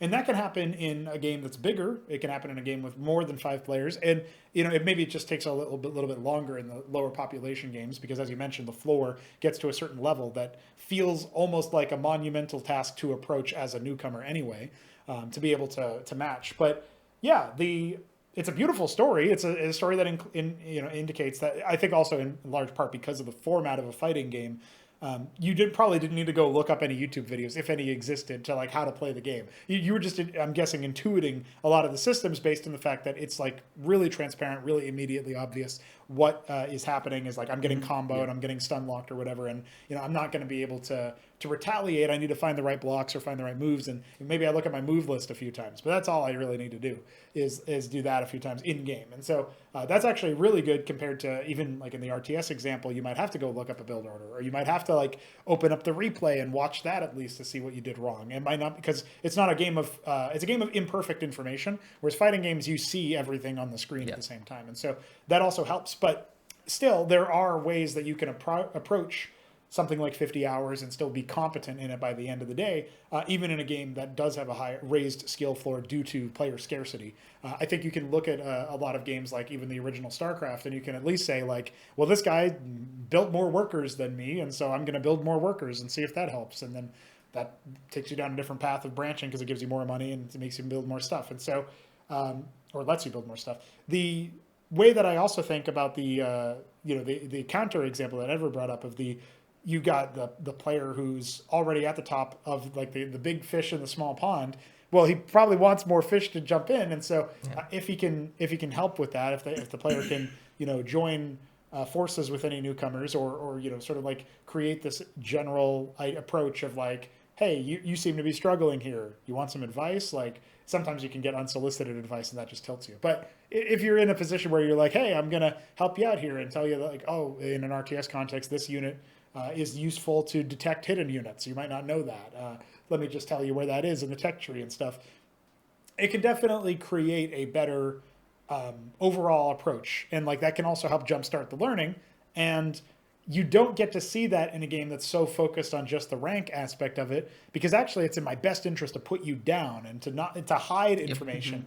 The bottom line is the way that ranked ladders seem to be trying to be is like a facsimile of an actual organized pro tournament, in the sense that if I keep my strats to a secret to myself in a 1v1 context or even in a team game context, like I have my own tech and I'm not telling you how it is, and like I'm not telling you what it is, then maybe I give myself a competitive advantage. But if you're just playing to play, why are you bringing that kind of mindset to the game? You should actually be looking to just do whatever is kind of fun. Maybe there's a strategy that you really like doing, but you can never make it work against the top level opponents, but it's fun for you. And so you try it against like whoever's around at that point.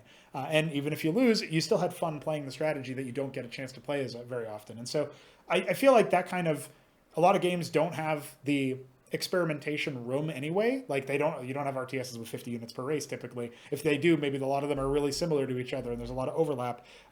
You don't have the ability to have a bunch of different guns in a shooter. Like even Counter-Strike 2 took that away a little bit with the inventory system that they added, so that now you have less guns available at any given moment.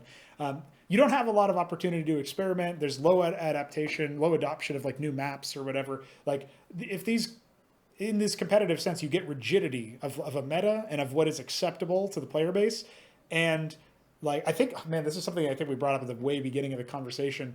But in Counter-Strike 2, when the new map hits and you get a new, recently the season changed. And so we had train be removed and now we have cache. Actually, if you look at the latest trends, it's like for 6 months there will be a map, and then that newest map will get removed and replaced with something else. That's been the latest trend for a little bit. And that actually tells players to not even bother learning the new map because it's going to be gone in 6 months. It's a perverse incentive that they're like, I guess I don't even need to worry about this because it'll be gone. I can just ban this, and matchmaking has a pick ban system now in Counter-Strike 2. But also obviously in the pro level even, this applies there. And so when you have new opportunity for new things, instead of embracing it like a lot of people really ought to, or they would have fun doing, is experiencing old tools on a new battleground, or some kind of updated, changed context. That's the kind of thing that you can have a lot of fun with. And I really think, like, as much as I don't like perpetual balance cycles and always changing your game and never finishing it, to the degree that there's something good about introducing new content, you do get a benefit of, well, that keeps the game fresh. Like Starcraft 1 hasn't had a balance patch since 2001, but it's really, really good at still keeping things fresh by the pro tournaments changing what maps are being played. So at least you have that. Like Counter-Strike has stayed very similar, but they have received some balance tweaks. Big changes like being able to drop grenades was introduced kind of late into its lifetime, and of course the volumetric smokes in CS2 are different. But like there's these things that mostly stay the same, but the maps are always remaining mostly static. The map pool isn't really changing, and when new maps come through, you get a small subset of casual players that are checking those out. I think that points to this. All of this is like symptoms of the great terror that is the ranked ladder in that way, where people are seeing it as like, I'm going to play a pro tournament. They're not going to earn life-changing money from it. It's not going to be their profession. So why they're deciding to instigate so much effort into this avenue of the game when they could be having more fun and could be having a better experience and learning more in the way of like social skills that makes them like, in some ways, there's an argument to say that if you really want to be an excellent competitor, you kind of have to be an asshole in some ways. Like you can't be kind to your opponents, that's for sure. They're your opponents. You got to be mean to them. You got to, if not like in terms of like treating them badly or like shit talking, you at least can't like give them help. You at least can't help them get better at the game that they're playing or the sport that you're involved in or whatever. But actually, I think there's ways that you can have a lot of fun doing stuff like that.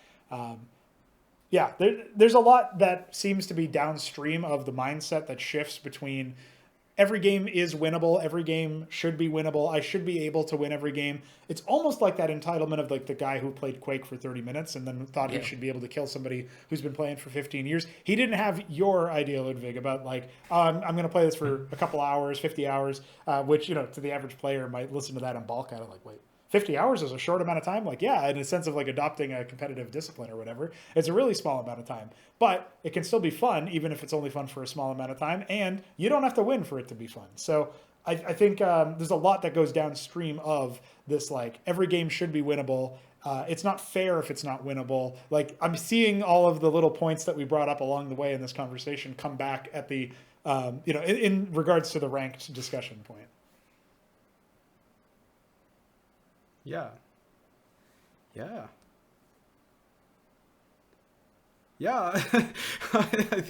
think that was as you said. I think you tied it up pretty well. See,